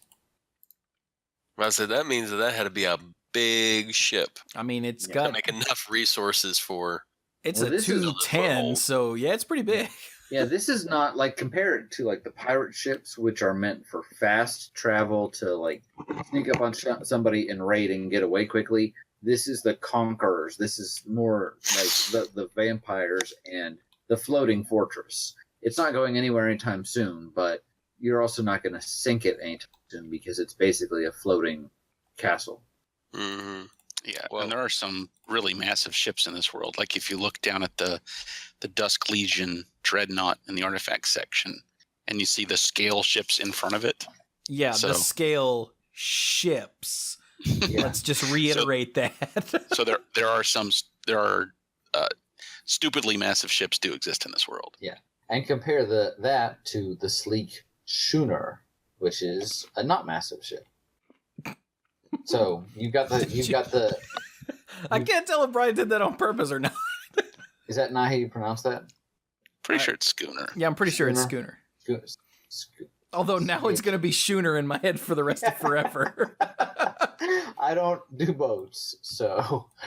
But just saying, there's the contrast here between that, and I appreciate the fact the creative team is not just like, oh look, some boats, draw some boats. It's actually a lot of thought as far as how those boats would work, what the purpose of those boats would be, and how they would look and function. Yeah. Anybody else have a line from Mallrats running through your head? No, It's not a schooner, it's a sailboat. A schooner is a sailboat, stupid head. You know what? Okay, I won't finish that in case there are children that listen to this show. But anyway. So while we're at it, the Dusk Legion Dreadnought is a 4/6 vehicle with vigilance that crews for 2. yeah, It costs 5, but it's a 4/6. It crews for Yeah. 2. yeah. Can I one more time? It's a 4/6 that crews for 2. Yeah. But do you get to loot when you attack with it? No. No. Good. They have learned. You can tell that Kaladesh was the first set with vehicles because you can tell that they have learned, much like with equipment and other new card types when they introduce them, they have figured out how to balance them a little better. And then the sleek. I lost the. Where'd it go? I've The sleek completely. schooner. Here it is. The sleek schooner is a 4/3 with no abilities for 3 that crews for 1. Like these are both good. They're both good. They're They're just not stupid. busted. Yeah. Yeah, we saw like one of the runaway trains in Kaladesh was Oh, strictly better than this in a mechanical sense, but this is still good. yeah, because the runaway train in Kaladesh was like the one that got +1/+1 Actually insane. counters on it when it attacked was just crazy. So, yeah. A little bit. Oh, those are the only vehicles we have at the moment. At the moment. Hey, look, we talked about equipment. There's a piece of equipment here that's actually very flavorful. Yes, it is. So what is it? Well, if you're so smart, it's a pirate's cutlass. It costs 3. Have we seen a cutlass before in Magic? We've seen scimitars and broadswords, but cutlass, it's just awesome. For 3 mana, it is a common equipment. Equipped creature gets an unholy strength, +2/+1. It has a equip of 2, so that seems reasonable. And then when it enters the battlefield, go ahead and attach it to target pirate you control. I really like Arr. that the pirates are such, filthy bastards that they get an unholy strength equipment. And they just get one for free. Just Yeah. here, you're a pirate, here's your sword. Which feels appropriate given the aggressive nature, how they, their keyword is raid, and they don't have the like big beefiness of the dinosaurs, but they're gonna run in and cut you up before you know what's going on. Yeah. Here's a sword to do it with. Yeah. Oh my god. What? I'm so I just read Sentinel Totem. What? Yeah, it's basically a big oh crap button. Yeah, That's gotta be what this is, right? yeah, So, for 1 mana, Sentinel Totem is an uncommon artifact. For 1 mana. When it enters the battlefield, scry 1. Okay. for 1 mana. That's fine. Whatever. And then you can tap and exile it to exile all cards from all graveyards. What? Is Dredge that bad? It's to stop something else from breaking. Is it Something we've else in standard. Is it something we've seen yet? Or in future standard, I don't know. This is definitely an emergency button. Break in case of glass, or It's probably an oh crap button in case something went really wrong in Amonkhet. that is the graveyard centric block. That's just like really powerful. For 1 mana, it says get rid of all the graveyards. Like, buh. Is that gonna see like legacy play? I think no. I think the relic is still preferable since you draw a card. Yeah, it's true. This is almost certainly gonna do something in modern, though, right? Maybe sideboard. Still, relic draws you a card, but What does all I guess that cost? that costs 2 mana total. 1 to play it and 1 to second draw a card. And the relic also has the other ability that you don't have to sacrifice it for. So, I mean, if you can't spare the... in a deck or a format where you really can't spare the mana to use relic instead, then Sentinel Totem would show up. Maybe Legacy would prefer just 1 mana to do this instead of 2 with relic, but the card makes a difference. Scrying helps. Yeah. I just hadn't seen this before, and that blew me away. I'm sorry, I didn't mean to derail us, but dang. Okay. It's not like we wouldn't have derailed ourselves anyway. Yeah, that's true. So, All right, let's go up to the monocolored stuff then. well, Dirk. Hey, Dirk. One more thing in artifacts. Mm-hmm. Dirk likes tribal effects. Dirk likes drawing cards. Dirk likes making his creatures bigger than anybody else. Dirk, Vanquisher's Banner, does all that and more. Holy crap! I didn't see this either. So Vanquisher Banner for 5. It's a rare artifact. As the banner enters the battlefield, choose a creature type. Creatures you control of the chosen type get +1/+1. Whenever you cast a creature spell of the chosen type, draw a card. Dang. Cool. So, super sick commander card. Yeah, And actually, it tribal would make the dinosaur creature type commander deck. Dinosaurs would actually make it pretty decent to some extent. Wow. Maybe. Don't overcommit, Dirk. Like we've seen the tribal crap anthems before on artifacts, but that last ability, jeez. Okay, anyway, at least it's cast a creature spell, not enters the battlefield, because that would just be stupid. Yes. Okay, but now with that, if you want to head up to the monocolored, we can do that. Yeah, I figured we'd jump up here and see what we could see. I see London. I see France. Yes. Yes. Oh, hey, there's Story Spotlight 1 of 5. Which one's that? Ixalan's Binding in white. For 3 and a white, it's an uncommon enchantment. I have hiccups. When Ixalan's Binding enters the battlefield, exile target non-land permanent an opponent controls until Ixalan's Binding leaves the battlefield. Your opponents can't cast spells with the same name as the exiled card. Oh, wow. So it's an O-ring, meddling O-ring. Meddling. I would have gotten away with it, too, if it weren't for you kids. And you're Meddling meddling O-ring. That sounds overtly sexual. Yeah, let's just avoid that. But I like the flavor text, too. Jace awoke to the certainty that he was lost. Aw. Yeah, Jace is having a bad day. Apparently that thing over his head is what he crashed into when he tried to leave. So. Oh, the actual barrier. It was like, no. Yeah. Yeah. So It is he a field mouse? Because he got bopped on the head? I don't know the reference. Little bunny foo up and through the forest. Anyway, picked up field mice and bopping him on the head. Anyway, so yeah, that's cool. So what was 2? 2 was something in black? Yeah, that Vraska's was- something. Vraska's Yeah, annoying. Vraska's Contempt, and then yeah. 3 was River's Rebuke. Yeah. And then 4 was the transform. The thematic compass. Yeah. Right, and I'm gonna guess we haven't seen 5 yet? Yeah, 5 isn't around. Okay, Yeah. good. So what do you think of the binding? I mean, it's an O-ring. It's a meddling O-ring. I mean, Yeah. a pithing O-ring. What? I don't know. What's the one that says you can't cast spells? Yeah, that's meddling mage. And But I mean, isn't there an artifact that does that? Is there an artifact that does that? Uh, I don't play enough of the non-rotating formats. I don't think there is. Oh, okay. Pithing Needle doesn't say you can't play it. It just says you can't activate abilities of it. So Yeah, and that creature just has that basically regular Pithing Needle ability. There's a slight fiddly difference, but it doesn't stop you from casting stuff. Let's see. There's Exclusion Ritual from New Phyrexia. Oh, okay. Nevermore. Circu did that. Well, I searched for can't cast same name. Oh, okay.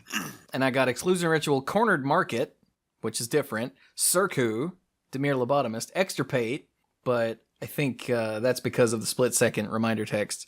Godsend, Oh, yeah.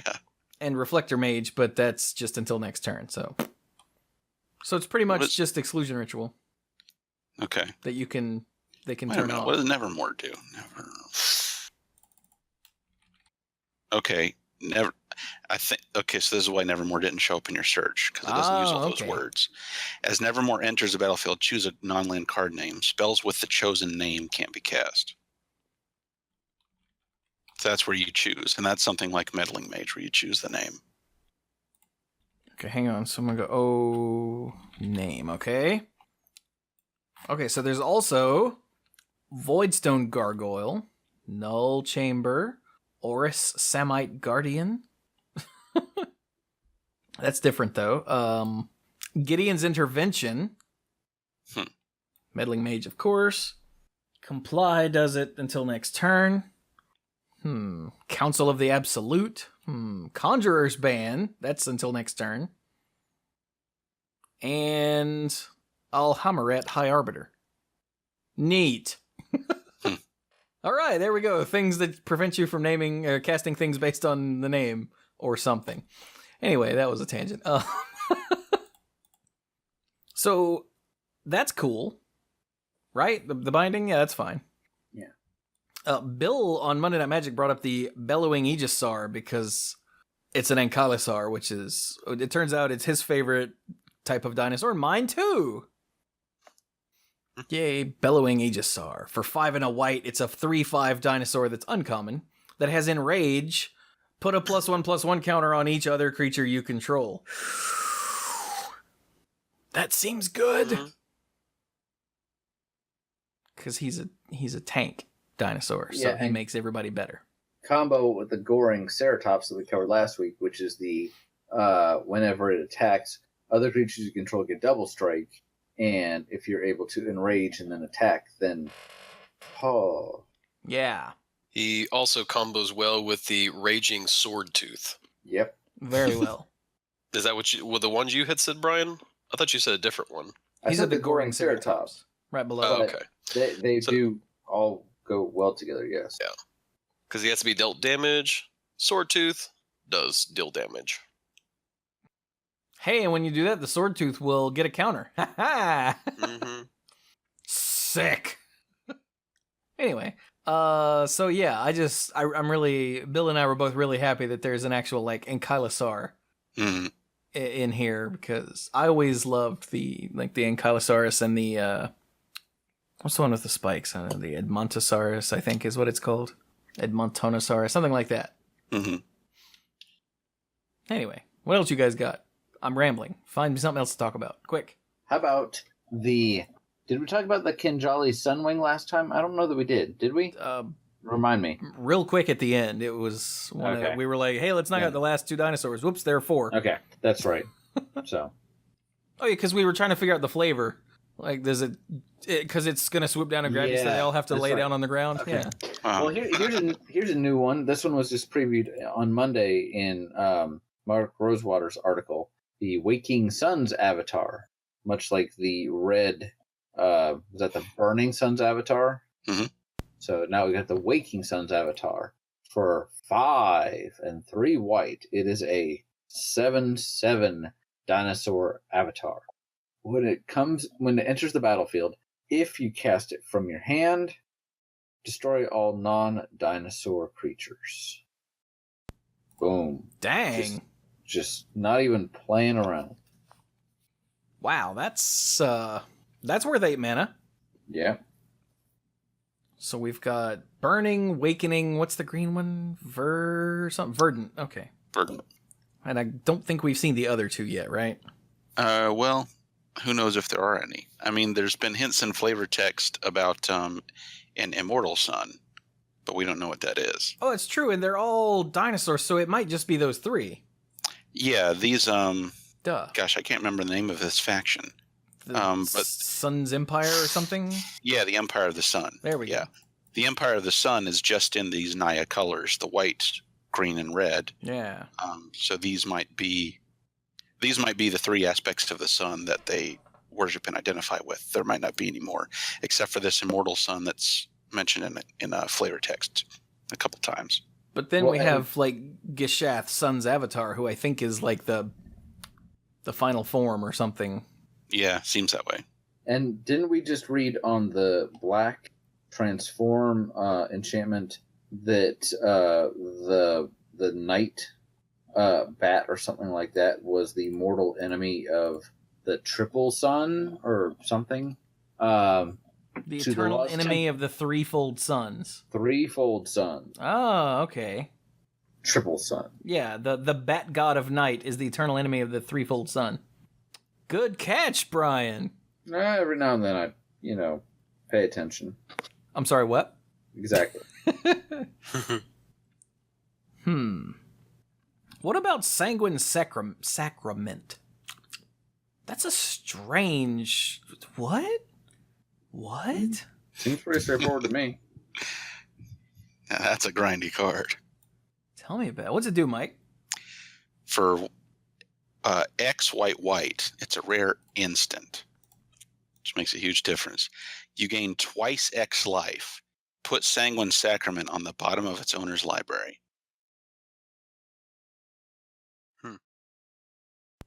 So is this an alternate win condition in Laboratory Maniac decks? Maybe. Yeah, I guess it's kind of like the, what was it, Elixir Vitality win condition. Isn't that miserable? It sounds miserable. But it was a thing. Thankfully, this doesn't shuffle the rest of the good cards you play during the course of the game back in as well, so they don't get recycled. So it's not as obnoxious. But still, being able to gain twice X life at instant speed can matter. Yeah, that's pretty nuts. If you're trying to make time for yourself. Okay. Well, the thing is, too, is that you having it there, essentially you really can't deck yourself, I guess, because it always is put on the bottom of your library. That's true. Yeah, that's what I meant by an alternate win condition. You can just, okay, last card in the library, gain a bunch of life, put it back, draw it next turn, gain a bunch of life, put it back, draw it next turn. Gotcha. Look at your opponent. You give up yet? Put you on Do this all day. How many cards do you have left, clock? Exactly. So what else we have that's neat? I like the Deadeye Quartermaster just because it's a little bit of consistency. A 2/2 for 3 and a blue. Uncommon human pirate. When it enters the battlefield, search your library for an equipment or vehicle card. Put it in your hand. Nice and simple. It also trips me out that she appears to have a hook hand, but it's not just a hook hand, it's a hook on like a selfie stick for a hand. That's why I have a hook hand if you can't reach across the room and hook someone with it. I guess so, yeah. Because one of the problems with having a hook hand is that you can't use it to scratch that one spot on your back. Deadeye Quartermaster is like, I know how to fix this. Weird. All right, what else we got? We've got Entrancing Melody. For X and blue, it's a sorcery. Gain control of target creature with converted mana cost X. And it luckily does not reshuffle itself back into your library. That would be extremely obnoxious. But yeah, that's a nice little gimme that. Sirens are apparently a thing on this plane because right next to it is another one. Yep. And even the flavor text for this says, the stronger the will, the more bewitching the song. So they're not giving up if you don't fall into their influence. They just sing a little harder, which is kind of terrifying since sirens are supposed to drag you into the sea or make you jump into the sea on your own accord. Either way, it's still terrifying.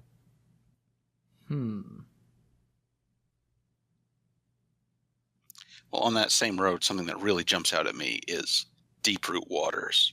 I think we talked about that last time. Really? Yep. Okay. I remember the Although, art. Still Yeah. awesome. although the translation that I was looking at the time said when you cast a Merfolk creature spell. This doesn't say that. So there are some random cards from Lorwyn. Shadowmoor block that will also trigger it. Some of which don't see play, and some of which, like the black kill spell, actually do. Nameless Inversion? Is that Oh, what it's yeah. called? Nameless Inversion. Yeah. One that I saw was Herald of Secret Streams. For 3 and a blue, it's a 2/3 Merfolk warrior that's rare. Creatures you control with +1/+1 counters on them can't be locked. So essentially, they've got they just can't. I can't remember what the ability is. Oh, there isn't one anymore. They actually, unlike what they usually do in Magic, which it wasn't really an ability, but it was It was just unblockable. Mm-hmm. But they have gotten rid of the word unblockable and just say can't be blocked. Yeah. Okay. So yeah, this actually slots right into my old blue-green unblockable deck because I turned it into a unblockable +1/+1 counter deck. Mhm. Except those creatures are already unblockable, so it doesn't really do anything. It's the thought that counts. Too. It is. So hey, right below that is one that's pretty big for Modern. It is. It's Opt, which was last printed in Invasion. I think I've got some old copies of this. For a single blue, it's an instant. Scry 1, and then draw a card. So it's the opposite of Serum Visions. Except, no, Serum Visions is draw a card and then scry 2, which is just ridiculous. Yeah. So this is a more fair preordain. Yeah. This is a more fair preordain, which is fine. How long until this gets banned? I'm serious. Since it's just the scry 1 and draw a card, I'm gonna guess it won't. It's one It mana. is an instant. It's an instant, and it's draw a card for 1 blue. So I'm gonna say 9 months. I do think it's really funny. I saw on Facebook somewhere someone was like, "Oh my god, this card is amazing! Look at this. This is this better than Preordain? Is it as good? Like what do we do?" And someone was like, "You know, it's a reprint, right?" And he goes, "Wait, what?" No one's saying it's a bad reprint, but yeah, it is a reprint. I do like that they've added the scry actual word to it Yeah. because that's what it does. It was scry before scry was a thing. It's hipster opt. I did not see this card here earlier. Oh yeah? Overflowing Insight? I did not see this card here earlier. Oh yeah, this was cast. Gabby cast this in the arena preview. Okay. I just hadn't seen it before. I thought it was a Magic the Amateuring preview. Like in a YouTube video or something. It was previewed a while ago. I saw it today when Gabby Oh, cast okay. You saw it today. Okay. it. Yeah. What's it do, Brian? For 4 and 3 blue, sorcery, mythic, target player draws 7 cards. Draws a new hand. That seems pretty cool. Target me. I'm going to target you, Mike, and I'm going to copy it because I've got the flipped land. So I'm going to target you, and then I'm going to fork it, and I'm going to use the blue fork on it and make you draw all the cards in your deck. Are you happy now? Yes. Good. Very. Now I tap my temple bell. Worth it. No, not really. You have a problem, man. I'm thinking about getting you some help. So We're gonna have hey, to have an intervention. hey, Dirk, it's starting to get late. Is there anything on here that jumps out at you? I really haven't had. Unfortunately, I've had a very long, busy day, and so I haven't really looked too hard at the stuff here. Okay. My big thing is I usually go to the the multicolored stuff, and we've talked a lot about the multicolored stuff. Then there was the artifacts as well, and we covered all that. We did cover all those, pretty much every single one of them. So, And pretty I much. think that you guys had mentioned it, or we had pointed out that with the land cards that were shown in the preview stuff, that Jace is sort of just, he's in all of the basic land cards. Yep. Because Jace. He's lost. He's lost. Normally Jace would hang out at the beach, but he decided to go and explore, be at the beach for a little bit. Well, as a closing thought or final thought and everything, Chewie talking about his interest in dinosaurs and everything, that was actually a big thing for me when I was a kid. And unfortunately, as a memory I have from my childhood, it's because I loved dinosaurs so much. I had a kid who, whenever I was in elementary school, he used to call me Dirk the Dinosaur. And he didn't say it quite as a fun thing. It was more of a make fun thing. And so I was one of those kids who used to be very chatty about things. And unfortunately, him making fun of me about my interest in dinosaurs sort of made me become very self-conscious about that sort of stuff. So unfortunately, I was picked on for my interest in dinosaurs, but I actually had an interest all the way through elementary school. Whenever I was a little kid, what I wanted to be when I was 6 years old was a paleontologist. And you could spell paleontologist at 6 years old. And I could even spell paleontologist as well. So yeah, I used to have tons of dinosaur books. That was the one thing, and I would watch any and every show that had dinosaurs. And I had tons of documentary stuff on dinosaurs, and I would watch them over and over again to my parents' chagrin. Oh, dude, you and I are the same age. Do you remember the first time that you saw the BBC's Walking with Dinosaurs? Mm-hmm. Did that blow you the hell away? Because it blew me the hell away. There was a movie. There was a thing, and I have no idea what it is, but I remember Robert Backard was in it. And it was the claymation, or it was the stop motion dinosaurs, and that was my favorite because it actually had them moving sort of in the modern. And this was back in, I think, the 90s, the 80s or 90s, but it was stop motion animation, and it was the one that had the velociraptors going after a triceratops or something, and that was my favorite one because it was. I don't know. It was because it wasn't animation or anything like that. It was actually felt like it was movie quality, and so I wish I could look up and say what the name of it is, but it would take me a while to go find out what it was. But yeah, I was a big dinosaur person when I was a kid as well. I think, and it with might that, I'm sort of been looking forward to the set. I think it might have been called Dinosaur with an exclamation point. That sounds right. Wait, where are you? Is it this? Sounds familiar. I do not recognize this at all, and that makes me sad. Yes. Because that's it. Sick. When did it come out? 85, 84? Yeah, 84. Yeah. Yeah, I remember that. Wow, Walking with Dinosaurs. That was my favorite ones. Yeah, because it has the Deinonychus in it. Yep. I remember that. That's the pretty cool. I'm helping. Mm-hmm. All right.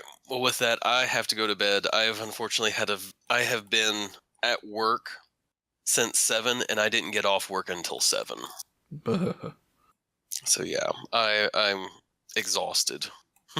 Well, then I need to go to bed. Have a good night, my friend. All right. Night all. Night.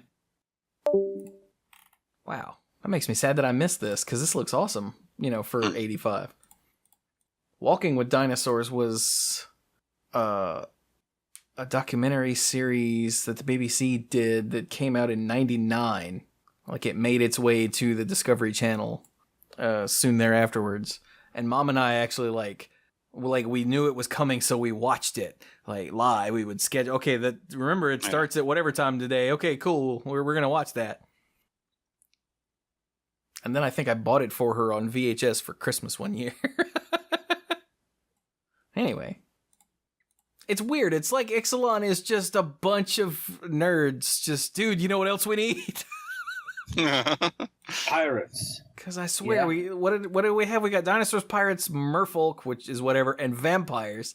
I think I said this on the first one. If all we need is ninjas, and we've got everything, and maybe some cyborgs, and we've got everything covered. Yeah. Just wait. There's another set in the block. So, vampire, ninja, cyborgs. I'd buy that for $1. Anyway, well, I mean, we have been going for just over 2 hours. Should we just stop and hit the rest next week? We can. Yeah. Although I do want to say, just real quick, Deathless Ancient is going to be so annoying and limited. Because for 4 and 2 black, it's a 4/4 flyer, Vampire Knight. It's uncommon, so somebody's going to have one. And it has tap 3 untap vampires you control, return Deathless Ancient from your graveyard to your hand. Now, in limited, you're going to see a fairly, probably even split of creature types. You're almost certainly not going to get 15 vampires. You're not. But if you are able to get out enough vampires that you can recur this, it's not like you have to sack those vampires. You just tap them. Yeah. And in limited, even being able to, even just activating this once is going to have a significant impact. Yeah. Unless the situation is such that you're never going to win anyway. Right. But a 4/4 flyer, if you're not able to win with that and win with getting it back at least once, then yeah, you're whatever the situation is, I don't know what could help you. There's other great cards here, but that's just one that stood out to me. So. Oh, hey, real quick, what does Maelstrom Wanderer cost? He costs 8. 8. I got a message at 12:37 this morning, so last night. That's from a listener named Rob, who said Maelstrom Wanderer hits Star of Extinction. Does. The little grinning emoji with hearts in his eyes. He doesn't die to it either. Like, if you hit it while you're cascading. Yeah, because the cascade spells happen before he enters the battlefield. Isn't that sick? A little bit. Star of Extinction, by the way, is the destroy target land and deal 20 to each creature and each planeswalker. You know, just in case anybody forgot. End of the world. Yeah. Yeah. Just a couple of quick notable things. In addition to Opt, we've got Spell Pierce. Yep. In Standard. Yep. Duress is back. Mm-hmm. Yep, that was good. Favorable Winds is a reprint. Sure. Yeah, from one of the Innistrad, the original Innistrad sets. I think it was Avacyn's return to Avacyn. No. Yes, sir. What was that set? Avacyn Restored? Yes. There you go. Lightning Strike has been reprinted. Woof. Slice and Twain. Slice and Twain. I thought there was another thing in green. I guess that was the only one I've seen then. So yeah, some of those are going to be pretty important for being in Standard and then Opt for Modern. Yeah. Possibly.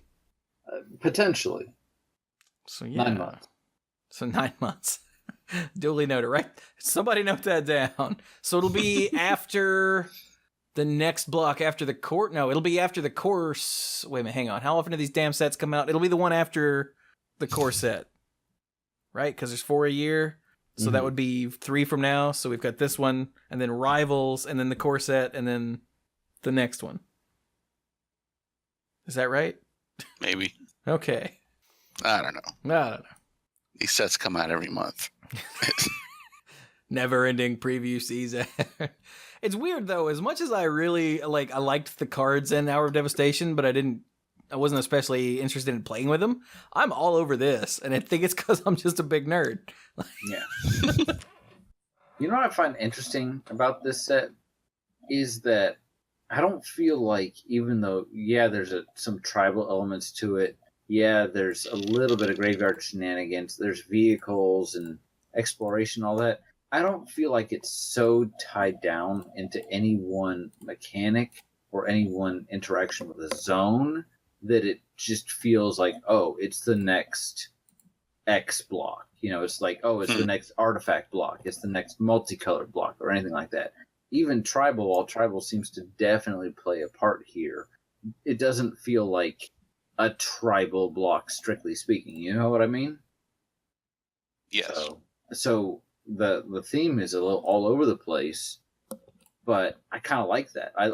I definitely feel like they've done a good job of tying things together mechanically, but at the same time, it just feels wide open, and I love that for a world that's supposed to be about exploration.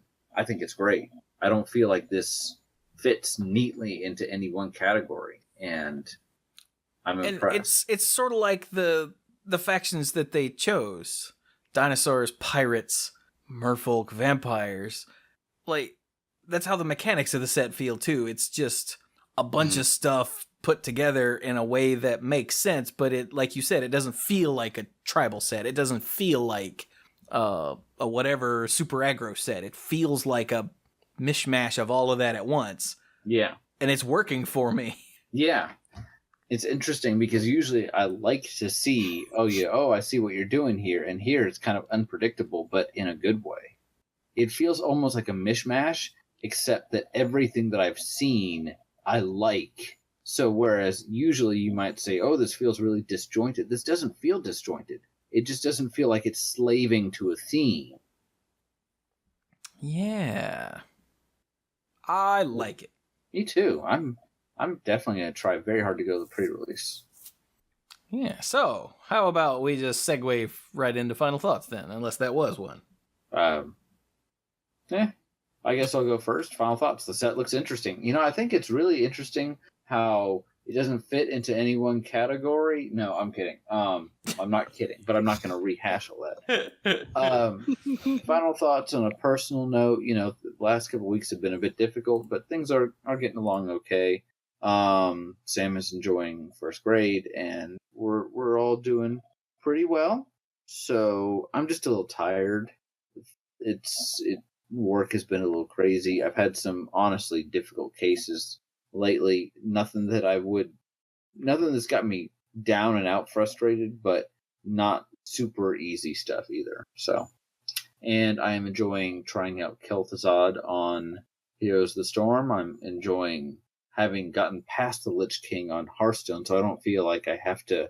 I'm one of those people. I told Mike and Chewy this last week that I think it's just part of my background in video games, getting used to playing RPGs and all that, is usually in a video game, enemies are only there that they know you can beat, unless it's something like a scripted battle where you cannot win. If there is a boss in a video game, no matter how difficult it is, the game says if you level up enough, if you get good enough, you can beat it. So I take that mentality with me to games where that does not necessarily apply. Including like Hearthstone. And you're not going to win every time in Hearthstone, and there are some very difficult matches in Hearthstone, including in the solo matches. But I knew, as soon as I figured out that I could beat the Lich King, I knew that I was going to focus on beating him. So I've beaten him with all 9 classes. I did that a week ago, and I'm glad that I actually feel less stressed knowing that it's done. Don't want to treat it like it is a job, but I wanted to see it done, and I did it, and yay. Whereas in my case, it is a job. And it was a pleasure. It may not have seemed like it all the time, but it was a pleasure recording the latest Brawling with Buddies with Chewy. Yay. The brawl itself was not my favorite, but I enjoyed playing it about as much as I could because I was playing it with Chewy. Aw. During the game where you were playing the Druid deck and you ended up dropping Brian to 1, I was yelling at you for so much of that turn for stuff you missed. Blah, blah, blah, blah, blah, blah. He's dead. Do this, do that. He's dead. What are you doing? Yeah, I mean, at the very least, I could have nourished for 2 mana crystals to hero power, but the rope just got me before my brain was focused. It was also literally the first time I had built and used it, so, shut up. But that's just about it. Nice. Yay, Magic. Yeah. How about you there, Beardy Man? Let's see. I also think this set looks cool. Unfortunately, I'm going to be missing pre-release events. I ended up scheduling a trip on top of that weekend, and I didn't put 2 and 2 together until just a couple days ago. Boo. Yeah. Lame. Oops. Hope you Weak. enjoy your trip. But I think I am going to try to make the draft weekend, which I wasn't able to do for Hour of Devastation. Yeah. Yeah. So that'll be cool.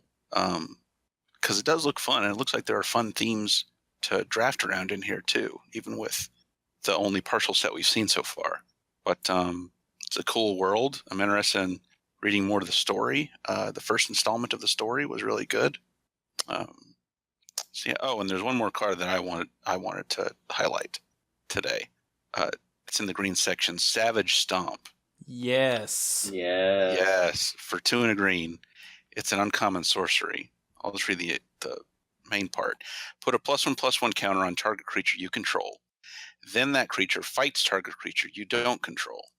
Which we've seen that. Yeah, but Was it- already it's a cheaper version of Hunt the Weak. Hunt the Weak, costs yeah. 4. Savage Stomp costs 3, but Savage Stomp costs 2 less to cast if it targets a dinosaur you control. Yep. So it can cost 1. Yeah. So hey, Hunt the Weak. What if you cost 3 less? Yeah. So that's a really exciting card. That is. Was Most dinosaurs are going to be big already anyway, so it's Was not going Hunt to the need a Weak- whole lot of help. Hunt the Weak was a sorcery. Okay. Yes, it was. But I mean, it was from Fate Reforged and M14. They didn't know what they were doing back then. Let's say. Yeah, it started in M14. Never mind the fact that we just saw it again in Kaladesh, so it's still, totally. Oh, usable. Yeah. That's right. Oh, yeah. Yeah, that's it. Word. So I, for my part, am cautiously optimistic about MTG Arena. Like I said, I'm sure the gameplay will be fine, so I will totally be playing it. How much I play it will depend on, the non-gameplay bits. But it looks like it's going to be fun. As far as the other stuff goes, I too have been playing with Kel'Thuzad and Heroes of the Storm. He takes a little bit to get used to, but I've been enjoying getting used to him, Yeah. He's not one where you just walk in and gun people down without thinking about it. You require some setup. Positioning is extremely important with him, but if you can make it work, the damage is real.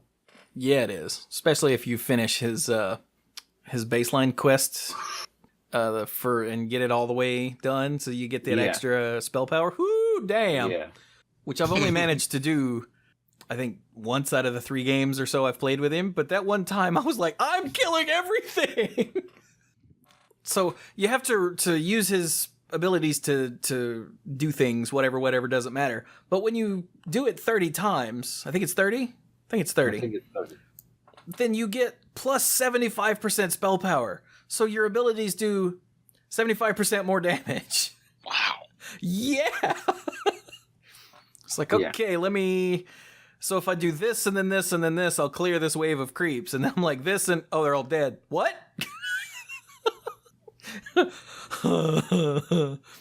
Anyway. So that's been fun. In Hearthstone, yeah, I have taken out Syndragosa and started the Lich King. I've recorded the first 2 Lich King fights. It looks like I'm going to have to do 9 videos. I didn't want to, but I refused to look up decks. And I'm going to show you not the entire painful process, because for the first class that I chose, I've got 2 hours of footage. For the second, I've got 1 hour of footage. So it's going to be super heavily edited. But, yeah, I'm going to bring you guys all along with me. So I'm going to get a lot of content out of the Lich King. Sadly, it'll probably all be freaking demonetized because YouTube hates us. So, us being its users, not us, the mana pool. I think it hates everybody. I think YouTube is sick of being YouTube, and it's trying to end it all, so nobody gets any money anymore. And Twitch is standing in the back going, psst, over here, hey, come hang out over here, we love you. But anyway, I'm also Going to be starting a game called West of Loathing soon. But I have yet to figure out the best way to do it. So I'm relying on you guys. I said this on Monday Night Magic. I've gotten zero feedback about it. Should I make YouTube videos or stream West of Loathing? And if you know the game, then you already have an opinion. So, please let me know. Twitter, Facebook, email, just whatever. Let me know which one you think the game... This is about the game, not like, well, I don't watch streams, so you should do YouTube videos. No. That I don't care. No offense. I don't care about you specifically. I'm trying to figure out what's best for the game, because the game is it's basically a really goofy turn-based RPG, basically, but it's got really good writing and lots of humor, and it seems I like... played Kingdom of Loathing for many years, and it's some of the legitimately best and funniest writing that I've seen in the game, period. Nice. Yeah. I enjoyed it so much. And it's not it's funny, but it's not the stupid kind of... Well, there are stupid bits, obviously, because any kind of funny is going to have some stupid in it, but it's not like, Purple Monkey Dishwasher, lol, so random. It's actually well-written comedy that makes you go, huh, and then you giggle, that sort of thing. But I just don't know if I should make 30 to 45 minute videos and just watch a timer and be like, all right, well, I'll stop here and pick it up in the next one. Or if I should just straight stream it, because then I can stream for hours with people with me, enjoying the jokes live. I don't know. So let me know what you guys think if you have an opinion. And yeah. What else? I finished the park. I didn't have to drive yesterday, so I recorded all day. Sadly, I only got 4 videos recorded and recording all day, but 3 hours were the 2 Lich King fights. Wait, no, one of those was today. So 2 hours, so 2.5 hours were the 2 fights in Hearthstone. And then I recorded the park, which is going to end up being 2 videos. I didn't realize that at the time. I looked over and I'd been going for an hour, and I was like, oh. Whoops. So I'm very excited about all that. And then I'm going to do West of Loathing, and it's going to be great. And then stuff and things and also stuff. Yay! I didn't burn myself out on Overwatch with the last event, so I'm still enjoying playing Overwatch. I hopped on stream with Haley and Steph from the Lair of Lore, and we all played some Overwatch. It was nice. It was very nice. There's a thing going on right... There are 2 things going on right now. Hang on. Let me look it up. This is important. For Twitch, between 9/5 and 9/19, Twitch will donate $2 for every 1,000 bits cheered with the hashtag charity to Extra Life. And just while we were streaming yesterday, because every time someone cheers with the hashtag, it shows you the total that's been donated to charity this far, it jumped up like $2,000 just while we were streaming last night, just due to the sheer number of people doing it. So that's awesome. So yeah, everybody, if you're gonna cheer for anyone on Twitch, preferably me, use hashtag charity when you cheer, and you are helping Extra Life. Extra Life. Was that the 24-hour thing that we did? That was Extra Life, right? Yes. Let's do that instead of the 24-hour thing. That was a lot of fun, but good lord, it was miserable. We are old. 24-hour gaming marathon is just not a thing that you should do, no matter your age. It's just not. I think I remember coming to visit and then going home and going to bed and then coming back later and visiting some more. Maybe? I do remember that, that morning, the next morning, when we all left Dustin's house, we all, went home and died, and then woke up, and I was like, hey, Mike, are you awake? And you were like, yeah. I'm like, we should get real food. And we ended up going to Golden Corral. To eat a bunch, way too much real food. Oh, yeah. I have no idea why we thought that was a good idea, but we did. So yeah, the cheering thing is going on, and then between September 6th and October 2nd, the first month of any new subscription on YouTube is half price for a new subscriber. So if you've never subbed to me and you're thinking about it, well, this is the month to do it because it's half off. It's September. Get it? It's a dumb name, but whatever. So instead of the usual, I think it's $4.99, it'll be, I guess, $2.50. There you go. If you come sub to me, you can get the use of the emote that's the Chewy cartoon head raising his eyebrow based on popular vote.